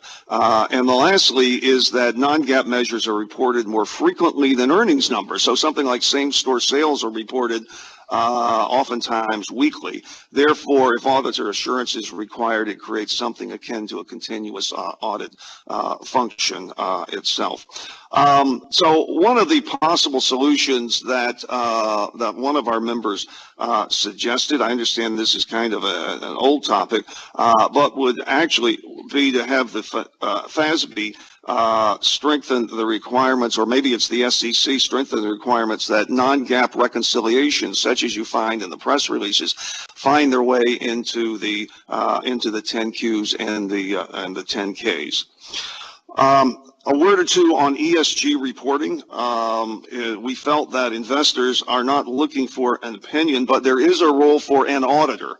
However, that auditor providing assurance is likely not the same auditor that provides financial statement auditing. So those were our thoughts on those non-GAAP measures. Now let me move to the auditor's consideration for non-compliance with laws and regulations. Over the course of the last 6 years, there have been $12 billion in fines for violations of laws and regulations. So certainly there's an issue there out there. So possible problems that we identified for research is that it's our belief that there's an overly broad expectations gap today with many investors over what they believe auditors' responsibilities actually are versus what we all kind of inside this room understand the responsibilities are. And the phrase that keeps popping up is, where were the auditors? You often hear that. So one way to steer the PCAOB research is to is to look in what circumstances, which circumstances is that question being asked? Where were the auditors? For example, we doubt that that question is being asked when there's something like a mining accident or an oil spill. However, where there's issues that involve money, such as FCPA, consumer fraud, the Wells Fargo incident, we all know, there are questions there. So that's one piece of research that we saw on that. So now turning to our thoughts about whether auditors should be more involved in reporting on noncompliance with laws and regulations. It was a sense, and the reason to do it is in situations where there's money involved, as there often is. I think there's generally an implied belief by investors in the press that the auditor was involved. So that might be a reason to span that. Now there are 3 reasons, or possibly 4 reasons. We've always got more reasons not to do something in our group. Is one, that auditors should not be corporate police for operational matters. I don't think we see them in that role. Second, it could be a slippery slope if auditors are required to detect illegal acts that do not directly affect the financial statements, because that's a different model from what we have today. Also, auditors may not have the expertise. And thirdly, they may be inviting legal liability for their firms if they miss something. And lastly, by and large, my own personal perspective is the way we have it today in this area seems to be working. I'm not aware, I don't lie awake at night and say, boy, I wish the auditors would be doing something more in this. That said, there are 3 areas that we saw that are maybe enhancing this. One is that auditors should understand companies' whistleblower programs relating to internal controls for addressing these kinds of matters and be privy to the reports. And my 3 public companies, in all cases, the auditors see everything that I see relative to whistleblower reports. There's also a suggestion that was made that if management or the auditor knows that there's a high risk of corruption, that the auditor could be required to do more work. And lastly, there could be expanded procedures for possible violations that are close to the financial statements. Okay, so that's that. Now I want to turn to other matters of consideration. So this, again, was not in our purview. We won't read anything about it because we came up with these on the spot. But these are 5 areas of potential other things that the PCA can look into and research. The first, Philip touched on this, but I'm going to say it in a little different way, auditor independence. Right now, among the big 4, my understanding is that anywhere from only 25 to 50% of revenue comes from audit. The rest comes from consulting and other practices. So the question is, does that set up potential conflicts of interest? And if so, are all these safeguards necessary? So auditor independence, given the amount of non-audit work that's being done, is one area we said. Second topic, general topic, is enterprise risk management. Certainly most public companies today have a pretty structured enterprise risk management program where risks are identified, remediation actions are put into place, and so forth. And the auditors will typically be involved in the financial risk, but not involved or take an active role in other types of risk. And since that's so fundamental to corporate governance the way companies operate, the question is there an expanded role there? Someone brought up in our group that I understand this was a topic that was discussed 10 years ago, but was brought up again, and that's there's a sense that fraud is growing these days. And given that, the question is, should the PCAOB have a fraud center to study the issue and preventive episodes? Next one, Jay Brown read a book he told us all about on accounting estimates, and according to the book, there's increasing use of accounting estimates to derive numbers. And it was suggested by the authors that auditors be required to validate estimates against actual experience. And Jay, you may want to in a minute say some more about that topic. And the last one has to do with blockchain. I've heard the word mentioned a few times today. For those of you that are not familiar with blockchains, it's a distributed database of computers that maintains records and manages transactions. And rather than having a central authority such as a bank, blockchains use the network itself to approve blocks or transactions, which are then added to a chain of computer code. I read just yesterday an EY report that labeled blockchains as essentially the digital era double entry bookkeeping system of the future. So I work in the financial services industry. This is a big deal. Many call it revolutionary in the insurance field, in real estate, in healthcare. This is a big deal. So skating where the puck is going, not where it is today. We think that maybe looking at all the implications of blockchain on the way business is conducted could have an impact on auditing. So that's my report. Jay, anything you want to say on your topic? No, I think it's enough that everybody knows I read a book. I thought that was an extraordinary revelation right there, that you read a book, Jay. In the interest of time, first of all, thanks very much for your report back, Doug. And in the interest of time, certainly, I won't respond to the 5 other areas. Thanks for doing that and digging into 5 other areas. But I do have to say 1 or 2 words. We don't ignore ever auditor independence, and it's at the top of our thinking. We're always monitoring that, but digging into it even greater, given the changing model of the firms, good recommendation, but we're always thinking about that. Fraud, again, always on our mind as we think of the new auditing standard that we hope to propose next week on estimates. A lot more in there about the risk of management bias and estimates and all of that, and auditors' professional skepticism and awareness of that risk and the risk of fraud in there. But good to always put that on our list and to remind us of that. Accounting estimates and retrospective review, what really happened afterwards, is an important thing to think about. But that's a big area that we hope to propose a standard on in estimates in a week. And blockchain touches on, the data and technology project there.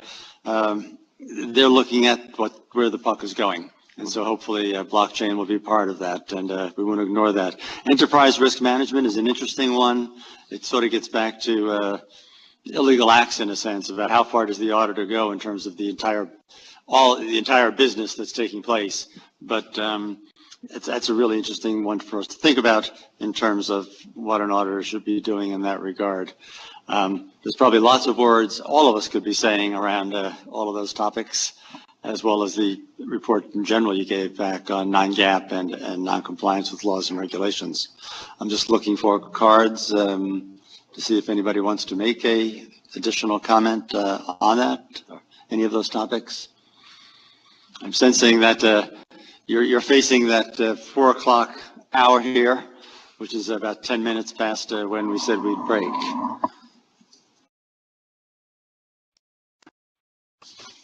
So Jessica's already put up something called SAG Chairman's Wrap-Up. That's me. It's on the agenda for 1 minute at 3:50 p.m. And I try to do it usually in about 1 minute because I know it's the end of day and people have a place to go. But I always want to thank the SAG members for what they've done and the contributions they've made. But at this meeting, you've all worked extraordinarily hard. The breakout sessions, people really put a lot of energy into that. And reports back from SAG members were high quality, really summarized complex discussions very well. I want to thank all the SAG members for your input yesterday at the standard setting update. Very valuable input on our standard setting projects and research projects. Again, on the data and technology discussion and the various emerging issues, you worked hard, gave us a lot of thoughts, and the summaries back. We have the transcripts, and we'll pay a lot of attention to what you said and the recommendations. So we really appreciate all of the efforts done by everybody here. I I have to remind you all of something very important. Chairman Doty announced yesterday, but it's worth repeating, that the PCAOB has announced an open board meeting for June 1st for the board to take up our recommendation to adopt new rules for the audit report, the audit reporting model, including the disclosure of critical audit matters and a significant change to the audit report. So that's an open meeting on June 1st to the board to consider that potential new auditing standard, but also at the same meeting to consider our recommendation to propose new auditing standards for auditing accounting estimates, including fair value measures and the auditor's use of the work of specialists. So we have a lot going on in the next week on June 1st, and hopefully a lot of information out there for auditors, investors, preparers, and others to contemplate over the next couple of months on the proposals, and certainly on the adoption. A lot to think about in terms of benefits to investors of a new expanded auditor report. Finally, the next scheduled SAG meeting, just want to make sure it's on your calendars, because these are valuable meetings to us, and it's always unfortunate when somebody can't make it for some other reason, but the next scheduled meeting is for November 29th and 30th. So hopefully that's locked into your calendars. And finally, I want to thank you again and say safe travels home. Have an enjoyable Memorial Day weekend, and I really appreciate the meeting. So thanks very much.